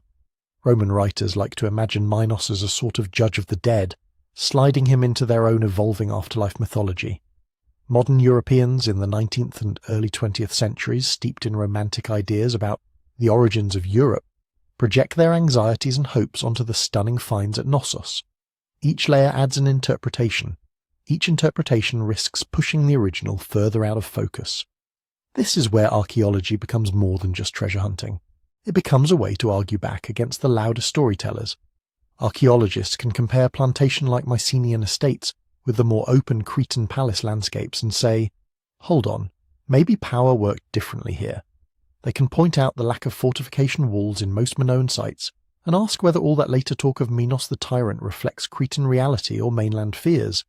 They can show how Cretan motifs show up in mainland graves, how Cretan weights and measures influence Mycenaean administration, how Cretan goddess imagery seems to bleed into later depictions of Olympian deities. In other words, they can reconstruct the fingerprints of a culture that the texts mostly ignore or caricature. But archaeology isn't neutral either. The first big excavations at Knossos were happening in an era obsessed with finding the cradle of European civilization. Evans himself framed the Minoans as a kind of peaceful, artistic, almost utopian precursor to later Greek rationality, in contrast to the warlike Mycenaeans. That reading said as much about Edwardian anxieties over empire and industrial warfare as it did about Bronze Age Crete. Now, newer generations of scholars are more cautious. They see the weapons caches, the evidence for hierarchy, the signs of control and coercion in the palatial system. The pendulum swings back. Maybe the Minoans weren't a peaceful matriarchy. Maybe they were just as political and complicated as anyone else. So even as archaeology gives the Minoans a voice, it does so in accents shaped by our own time. The reality is, what we call erasure is rarely a single moment when one people vanish and another appears. It's a process. On Crete you can watch that process unfold layer by layer. First, Minoan palaces rise and knit the island into a networked system. Then disasters and power struggles hit. Mycenaean-style elites entangle themselves with Cretan centres, altering how wealth and authority are expressed. The island gradually adopts mainland fashions, scripts, and maybe even gods, without losing every thread of its older heritage. Then the whole late Bronze Age palace world disintegrates. For centuries, writing disappears. Smaller, more localized communities carry on, drawing from whichever strands of the past still feel alive. By the time literate Greeks start telling themselves where they came from, the Cretan part of the story has been transformed, absorbed, rebranded. The double axes become symbols of strange old cults. The great courts turn into the labyrinth. King Minos becomes a character in somebody else's epic, then a legal reformer, then a judge in the underworld. The civilization that once dominated the Aegean hasn't truly vanished.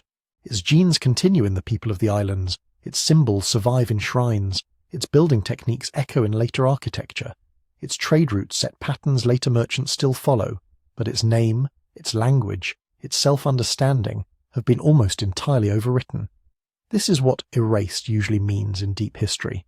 Not burned out of existence in a single day, but slowly folded into the identity of the conqueror, the successor, the storyteller with the louder pen. If you strip away the myths and the later propaganda and just follow the stuff, a different picture of erased Crete appears. Because even when a civilization loses its voice, its habits have a way of sticking to other people's hands. Start with the obvious, the art. Walk through the material record of the Aegean from the 18th to the 13th century BCE, and you can almost see Minoan style crawling off Crete, island by island, coast by coast. On Crete, you get those flowing, almost kinetic frescoes, blue dolphins racing across walls, youths vaulting over bulls, women with elaborate flounced skirts and bare breasts, lilies and crocuses winding up columns, pottery with swirling marine motifs, octopuses, argonauts, seaweed, wrapped around jars like they're alive. A few generations later, on the mainland, in the early Mycenaean shaft graves, you have something different. Heavy grave goods, big weapons, gold masks. The local art vocabulary is more geometric, more rigid, but as Cretan palaces peak and the Minoan network saturates the Aegean, you start seeing copies. Mainland walls get frescoes in a Cretan hand. Some are probably painted by Cretan artisans who've been hired or transplanted. Others are by local artists who have learned the style. At places like Pylos, Mycenae, Thebes, you suddenly find bull-leaping scenes that look suspiciously Gnossian. You get Minoanizing processions of women and men in long flowing garments, carrying vessels, approaching what are probably shrines. Even the way figures are drawn, the profiles, the proportions, the colour conventions, follows a Cretan template. This isn't random borrowing. It looks like a package. You want to show that your newly rich mainland palace is plugged into the top-tier Aegean network. You don't just stockpile bronze and gold, you decorate like Knossos. You import or emulate Cretan stone vases, Cretan furniture inlays, Cretan seal stones, and it isn't confined to Greece. On Thera, in the buried town of Akrotiri, Cretan-style frescoes are everywhere. Some scholars think the painters may literally have come from Crete. Others argue for a strong local workshop shaped by Cretan training. Either way, the visual language is the same: flowing plants, marine life, ritual gatherings, maybe even early versions of priestess imagery. On islands across the Cyclades, Minoan motifs start appearing on pottery and small objects. In coastal Anatolia, you see Cretan-style stonework and iconography, mixing with local traditions. In Cyprus, Cretan forms and decorative choices seep into local ceramics and luxury goods. This is what influence looks like before anyone is writing art theory. But the visual style is only the surface layer. Underneath is the machinery that made that style profitable. Ships, harbours, and a particular way of thinking about the sea. When later Greeks imagine Minos as master of the sea, they're projecting backward, but they're not inventing from nothing. The archaeological footprint of Cretan maritime power is real. Cretan-style ship models, anchor types, and harbour installations show up along the coasts of the southern Aegean. Wrecks carry goods packed in recognisable Minoan jars. Harbour towns in the Cyclades and along the Anatolian coast start adopting similar layouts. Quays, storage areas, shrine spaces overlooking anchorages. There's a strong case that Cretans, or people trained in Cretan ways, helped standardise what a Bronze Age Aegean port looked like and how it functioned. That includes how you move cargo and how you record it. Those undeciphered linear A tablets from Crete are frustrating as texts, but as objects they're very clear about something. There was an established way to count things, track offerings, measure volume and weight, and distribute goods. The symbols for fractions, the layout of accounts, the repeated pairing of certain signs with certain containers, all of that shows a mature administrative system. Then, on the mainland, when the Mycenaeans finally start writing Greek in Linear B, what do? They adopt not just the Cretan script, but the whole logic of Cretan record-keeping. The same basic tablet shapes, the same practice of grouping entries by location or commodity, very similar systems of weights and measures, even some of the ideograms, little pictograms for man, woman, tripod, cloth, oil, carry over. Here, of all places, you can see a fairly direct line of cultural inheritance. You don't develop a complex administrative notation from scratch overnight. You borrow one that already works, and once you have that borrowed system in place, it starts setting expectations. If you're an elite in Pylos or Thebes, your scribes are managing flocks, grain, oil, textiles, in a way that looks a lot like what their predecessors and counterparts did at Knossos. That shapes how you think about property, labour, taxation and ritual offerings. Even if the language on the tablets has shifted from whatever the Cretans spoke to Mycenaean Greek, the underlying habits of tracking and controlling resources are part of the Minoan legacy. The influence goes beyond bookkeeping. Look at early Greek religion. This is one of those heavily debated zones where scholars argue about everything, but there are some suggestive overlaps. The Minoan world is saturated with images of powerful female figures in elaborate dress, flanked by animals, holding snakes, standing on mountaintops between lions. Shrines are often on peaks or in caves. Sacred symbols include double axes, horns of consecration, trees, pillars. Centuries later, in Greek religion, you get Artemis as mistress of animals, Potnia Theron. You get Hera on hilltop sanctuaries, Athena with her goats and snakes, Demeter in caves and hidden places. You get mountain peaks and caves as persistent sacred sites, some of them continuously used from the Bronze Age onward. You find Greek cult titles like Potnia, mistress, that show up in Linear B tablets, probably borrowed from an older Aegean religious vocabulary. You see double axes and horn-like symbols in later Greek sanctuaries, not everywhere, not always, but enough to make people ask questions. Is Athena's snake, or Zeus's identity as a Cretan-raised god in some myths, a direct survival from Minoan worship, or a mainland religion that absorbed and repurposed island symbols? We can't say with certainty. There's no bilingual "this is the same goddess" inscription. But the continuity of sites, symbols, and certain ritual gestures, like processions, libation tables, and bench sanctuaries, strongly suggest that early Greek religion didn't spring from nowhere. It grew in soil that had already been cultivated by people in the Minoan orbit. The same is true of elite display. A Mycenaean ruler who fills his grave with gold cups adorned with sea creatures and spirals is sending a message. I'm tied into the sea network. I can command the luxuries that once flowed through Crete. Wearing Cretan-style jewellery or using imported Minoan stone vases at feasts turns someone's body and table into a billboard of connectivity. Over time, those choices harden into norms. Certain shapes of cups, certain decorative bands on jars, certain colours of wall painting become what proper high-status architecture and dining look like in the Aegean. When later Greeks build their own temples and public spaces, some of those inherited sensibilities echo in choices about column spacing, light wells, painted decoration. It's not that a 5th century architect is consciously copying Knossos. It's that the whole region's idea of what a prestigious built environment looks like has been shaped by centuries of Minoan and Minoan-descended models. And this is where it helps to be precise about what we mean by Europe. In Bronze Age terms, Europe isn't a political or cultural bloc, it's a geography. What the Minoans really touch directly is the Aegean basin and the coasts plugged into it. Southern Greece, the Cyclades, western Anatolia, Cyprus, parts of the eastern Mediterranean where their ships regularly show up, further afield in Italy, in the central Mediterranean, up the Adriatic. Their goods travel, their motifs appear, but usually as part of a mixed cargo of influences. So when we talk about a Cretan civilization shaping Europe, we're mostly talking about how it set patterns in this maritime zone that later European societies would inherit indirectly via the Greeks, and then via the Romans, and then via all the cultures that saw themselves as heirs of that classical world. Some of those connections are pretty solid. We can trace specific pottery styles, like the so-called marine style, radiating out from Crete and being copied elsewhere. We can follow the adoption of Cretan weights and scribal habits into Mycenaean administration. We can map where Cretan-type sanctuaries appear far from the island. Other links are more speculative. Did a Minoan sense of the sea as a unifying space, a field to be managed and patrolled, influence later Greek ideas of thalassocracy, sea empire?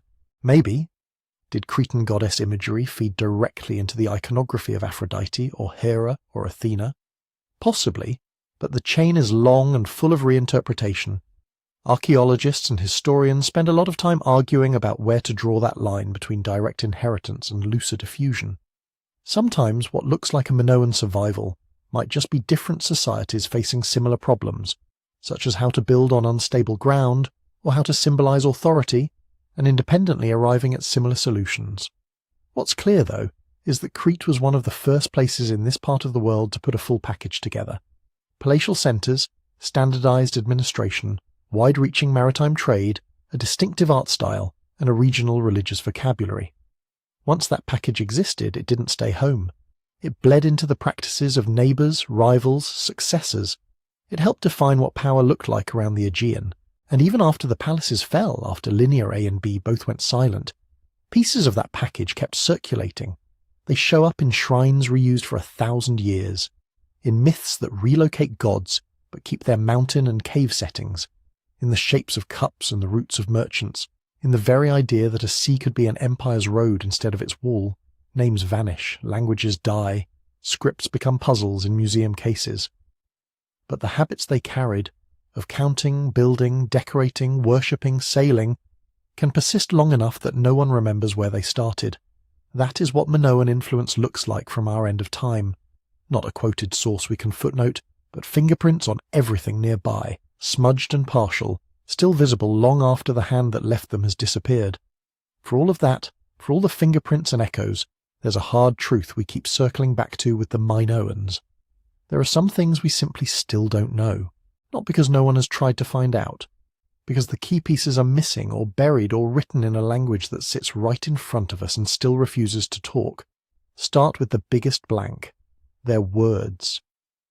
We do not know what the Minoans called themselves. We do not know what they called their island, their gods, their rulers, their enemies, their neighbours. We have their script, Linear A, on hundreds of clay tablets and seals and ritual objects. We can read the signs in the sense that we can copy them, classify them, see which ones tend to go together. We can guess that this sign probably means wine, or oil, or figs, because it appears next to pictures of jars or certain types of offerings. We can see fractions and totals and something that looks a lot like bookkeeping. But we don't know the language behind the signs. Linear B, the later script used by the Mycenaeans, turned out to be an early form of Greek. Once that breakthrough happened in the 1950s, people hoped Linear A would fall in line. Maybe an older Greek dialect, maybe something related. So far it hasn't. Every serious attempt to match Linear A to known languages, Greek, Luwian, Semitic, something from Anatolia, something from the Near East, runs into walls. Some signs behave like syllables, some like logograms. The distribution of vowels doesn't look quite right for anything we know. The short inscriptions give us almost no running text, no verbs we can pin down, no repeating and the king did X formula to grab. It's like having hundreds of grocery receipts from a vanished culture, when what you really want is just one letter, one ritual chant, one treaty. Until that language is identified, or until some miracle bilingual turns up, a Cretan version of the Rosetta Stone, we are guessing at a fundamental layer of Minoan reality. That uncertainty spills out into everything else. Take politics. Were the palaces on Crete all part of a single centralized state under a king Minos? Or were they separate regional powers? Knossos, Phaistos, Malia, Zakros. Sometimes cooperating, sometimes competing, bound more by shared culture and trade than by a single crown. The architecture gives mixed signals. On one hand, the repeated layout of palaces, central courts, magazines, standardized storage, similar shrine arrangements, looks like some kind of island-wide coordination. The ceilings, the standardized weights, the distribution of certain luxury goods suggest a network that's tightly integrated. On the other hand, there are no obvious fortifications linking one palace's territory to another. No monumental victory stele boasting about conquered cities. No clear icon of a singular, larger-than-life monarch dominating every surface, the way you see with pharaohs in Egypt or kings in Mesopotamia. In their place, you get repeated images of what might be priestesses or high-status women, processions of elites, horn symbols, double axes, sacred trees and pillars. Power seems to be expressed through ritual, through participation in shared religious forms, not through one face carved 50 times larger than everyone else. Does that mean Crete was ruled by priest-kings, by councils of palatial elites, by families that blended religious and economic authority without the absolute hierarchy we associate with later empires? We don't know. Linear A tablets probably contain hints, titles, lists of officials, maybe even words that correspond to governor or overseer or lord. But without understanding the language, we're stuck at the level of patterns and guesswork. We can see that someone was in charge of redistributing grain, oil, textiles. We can tell that some sanctuaries were under palace oversight. We can track offerings that look like taxes or tribute. We just can't hear how the people doing that work thought of themselves. Then there's the collapse. We've talked about Thera. We've talked about the shifting balance of power between Crete and the Mycenaean mainland. We've walked through the fires, the destructions, the Mycenaean takeover of Knossos. But the precise sequence, the exact way that this web of palaces and ports and rituals unravelled, is still being stitched together in real time. New excavations keep adding pieces. In some Cretan sites, careful stratigraphy shows earthquake damage without fire, then rebuilding, then later burning. In others, you get multiple destruction layers close together, suggesting a century or two of repeated shocks rather than a single apocalypse. Seismologists map the active faults under the Aegean and try to match them to the patterns of collapsed walls and twisted floors. Tephra specialists analyze volcanic ash in thin soil layers, tying it to specific eruptions, not just Thera, but a whole sequence of smaller events that might have messed with climate and agriculture. Isotope studies take teeth and bones from burial sites and ask different questions. Where did these people grow up? What did they eat? Do the diets change between one generation and the next? Do you suddenly see more mainland-style diets showing up on Crete at the same time Mycenaean material appears? Sometimes the answer is yes, sometimes it's messier. Ancient DNA, where it survives, adds another dimension, but with big caveats. The warm, wet Mediterranean climate is not kind to genetic material. We have only a small set of Minoan genomes, and they don't tell a movie-ready story of simple replacement. What they suggest instead is continuity with earlier Aegean populations, plus some admixture over time from people coming in from the east and perhaps the mainland. Mycenaeans and Minoans look genetically close, not identical but related branches off a shared regional tree. So when Knossos takes on Mycenaean features after about 1450 BCE, Greek language in Linear B, different burial customs, new pottery shapes, it might not reflect a massive incoming population so much as a shift in who holds power and what styles that power chooses to wear, which leads to the collapse hypotheses. If you line up all the data we have, several possible stories emerge. None are mutually exclusive, they probably braided together. One interpretation is environmental strain, multiple earthquakes, the Thera eruptions fallout, possible short-term climate disruptions, maybe shifts in rainfall or harvest reliability. An island economy built on high-volume trade and intensive agriculture might have been vulnerable to just a few bad years in a row. Food insecurity undercuts elite legitimacy fast. Another is geopolitical squeeze. As Mycenaean palaces mature on the mainland, they may have started capturing more of the trade routes and raw materials that had once fed Cretan centres. If key partners in Anatolia, Cyprus or the Levant began dealing more directly with Mycenae or Pylos, Cretan palaces might have found their profit margins narrowing. Add in raids, piracy and shifting alliances, and suddenly master of the sea is more aspiration than reality. A third interpretation is internal fragmentation. Palatial systems that centralize storage and redistribution are great when everything flows smoothly. They are brittle when local elites feel shut out, or when regional centres start competing for the same limited prestige goods. Some of the fire layers in Cretan palaces might reflect local rebellions, factional infighting, or coups that got out of hand, not just foreign invasion. And finally, there's simple cultural takeover. You don't always need massive violence to erase a way of life from the record. A century or two of Mycenaean rule at Knossos, using Greekan administration, burying elites in mainland styles, reshaping cult sites to fit their own pantheon, could slowly drown out Minoan-specific practices. When the whole Late Bronze Age system crashes around 1200 BCE, palaces burning across the eastern Mediterranean, whatever remained of uniquely Cretan bureaucracy and court culture might have been too thin to regenerate. Those are interpretations. They fit some of the evidence, they clash with other bits, and as new data comes in, they get revised, which loops us back to Linear A and what it could do to all of this. If someone, somewhere, finally cracks that script, not halfway, not this sign maybe means goat, but fully, our picture of Minoan Crete could change overnight. Imagine if we suddenly had ration lists that mentioned specific officials by title and name, inventories that distinguish between palace land and temple land and communal land, dedicatory inscriptions that say X, daughter of Y, offers this to the Lady of Zed, giving us real personal and divine names, treaties or guest gift records that actually list foreign polities, anchoring the network with proper nouns instead of guesswork. Language has a way of rearranging the furniture in a story. It can take what we thought was a single Minoan goddess and split her into a family of deities with different functions and histories. It can turn what we thought were warehouse accounts into religious calendars. It can show us whether Minos was a title, a dynasty, or a later Greek projection onto a palette of Cretan rulers who had entirely different names. Until that happens, we live in a weird emotional space with the Minoans. We can see their world in extraordinary detail, the patterns on their cups, the pigments on their walls, the grooves worn into thresholds by generations of feet. We can tell when someone switched from drinking local wine to imported stuff. We can map where their obsidian came from and how their harbour keys were aligned. But we can't hear them. Their conversations in courtyards, their arguments in council rooms, their whispered prayers in caves and on mountaintops. All of that passes through our fingers like water.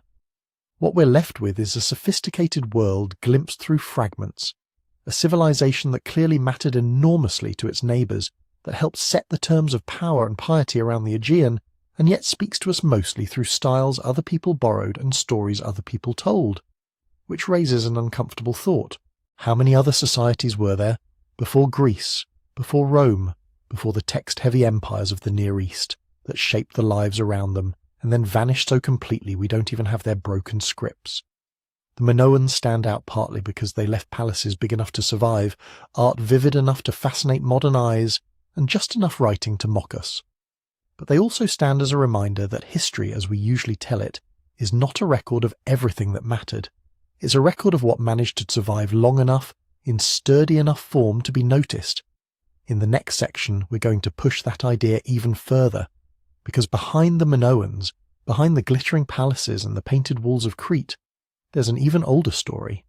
A civilization behind the curtain, woven into our DNA and buried under our myths, that ruled its world long before anyone in Europe had heard the name Greece at all. So let's pull that curtain back. If you zoom out far enough in time, past Bronze Age palaces and painted frescoes, past the first Greek speakers and even past the earliest farmers who ever sowed grain in European soil, the shape of the map changes. Europe stops being a cluster of kingdoms and city-states and becomes something else, a habitat, a set of climates, coastlines, mountain passes and river valleys being explored by people who had no idea they were European at all. By the time the first Minoan sailors were tacking across the Aegean, those people had already been here for hundreds of thousands of years. We usually tell that story as background noise, Neanderthals in damp caves, early modern humans trudging through glaciers, anonymous hunters following herds, but that flattens what was probably, in its own terms, a long-lasting, adaptive and extraordinarily successful civilization. Not civilization in the later sense of stone walls and written laws, civilization in the deeper sense, a way of being human together that persists across millennia, that shapes landscapes, that leaves marks on bodies and minds and myths. The genetic and archaeological evidence we walked through earlier points to a simple but unsettling idea. Before there was Greek culture, before there was anything we'd recognize as classical, there was a shared human project across this whole region. A post-bottleneck, three-species experiment in being human that covered Africa, Western Asia and the future Europe like a network of dim, scattered lights. Europe was one of the main theatres of that experiment. Those Neanderthal hunters perfecting cold-weather survival in Ice Age valleys. They weren't a sideshow. For hundreds of thousands of years, they were the dominant human presence across Europe and Western Asia. Those early Homo sapiens pushing north from the Levant, learning the rhythms of unfamiliar winters, building camps along rivers that would one day have Greek cities on their banks. They weren't preludes. They were the cutting edge of a human lineage that had just barely survived annihilation. They met. They mixed. They traded genes and probably tools and maybe stories. They co-created the human ecology of this place long before anyone carved a column or sang about Olympus. When you look at it that way, the civilization behind the curtain isn't a single lost kingdom with a name we've forgotten. It's the whole deep layer of human adaptation that made later cultures possible. Minoan palaces don't come out of nowhere. The seafaring expertise, the social glue, the capacity to plan harvests and keep accounts, and hold complex rituals, those aren't inventions of a single brilliant generation on Crete. They're the latest refinement of skills that had been evolving since tiny bands of desperate bottleneck survivors first figured out how to share information well enough not to die. The same is true for Greece. When Greek myths talk about older races of humans, the age of heroes, the age of bronze, peoples who lived closer to the gods and then vanished, they may be doing what stories often do, compressing a long, complicated prehistory into a few vivid images. Behind those images, we can glimpse shadows of real things, memories of a landscape already full of sacred caves and mountain tops when the first Greek speakers arrived, buried recall of powerful islands in the sea long before Athens versus Sparta meant anything. Faint echoes of older peoples who were not just barbarians or giants in the imagination of later writers, but heirs to that deep post-bottleneck human project. The Minoans sit right at the hinge point between those worlds. On one side, the long, largely unwritten age of hunters, foragers, early farmers, and multiple human species sharing a continent. On the other, the age of texts, empires, named battles, and people whose writings survive often enough that we start to mistake their slice of time for the whole story. If there's one takeaway from their story, it's this. Before Greece became a word on a map, Europe had already been shaped by a succession of power centres and knowledge traditions. Minoan Crete was one of the most important of those, a maritime hub that stitched together the Eastern Mediterranean, exported styles and rituals, and quietly helped set the starting conditions for what would later look like Greek civilization. They matter not because later Greeks copied them line for line, but because they occupied the stage first, set the lighting, and taught the orchestra how to play. And yet, in the standard version of European history, they almost vanish. Why? Partly because their own words are locked away in Linear A, partly because their greatest monuments were reused, repainted and repurposed by others, partly because the final spectacular collapse of the Bronze Age drowned out their specific memory in a broader regional catastrophe. But there's a deeper reason too. Our story of Europe begins in earnest only when the sources become comfortable to us, when the scripts look familiar, when the languages can be slotted into family trees, when we can quote people directly. Anything before that tends to get folded into a vague prehistory. The Minoans, and the vast, older human world behind them, show why that's a mistake. Their palaces, their genes, their half-read tablets keep whispering the same uncomfortable message. What we can see is not all that there was. What we can read is not all that mattered. And if that's true for Crete, a place with monumental ruins and near-miss writing, what about the societies that left lighter footprints? Coastal cultures drowned by rising seas since the last ice age. Riverine towns built in floodplains where later erosion took everything.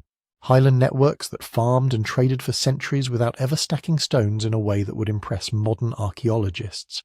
How many of those have we lost so completely that even their ghosts don't show up in our textbooks? We may never have full answers, but that, in a way, is the invitation. To look at a map of Europe and see not just Greece and Rome and the familiar dots of civilization, but a palimpsest, layer over layer of human experiments, most of them anonymous, all of them necessary. If you've enjoyed wandering through that older, stranger version of Europe with me, past the famous ruins and into the deep background, please take a moment to like the video, subscribe to the channel, and turn on notifications so you don't miss what comes next. I'd love to hear from you in the comments, especially where you're listening from. Are you in a place that has visible ruins from the classical world? Or are you sitting over ground whose stories have mostly vanished from view? And if this kind of deep-time detective work speaks to you, there's more waiting off YouTube. I've put together a book that dives into prehistoric secrets like these: bottlenecks, lost coasts, quiet power centres that shaped history before history was written. You can read more about it and pick up a copy at sleepytimehistory.com. Because if the Minoans and the civilization behind them teach us anything, it's that the real beginning of Europe's story is still mostly in the dark, and we're only just starting to turn on the lights.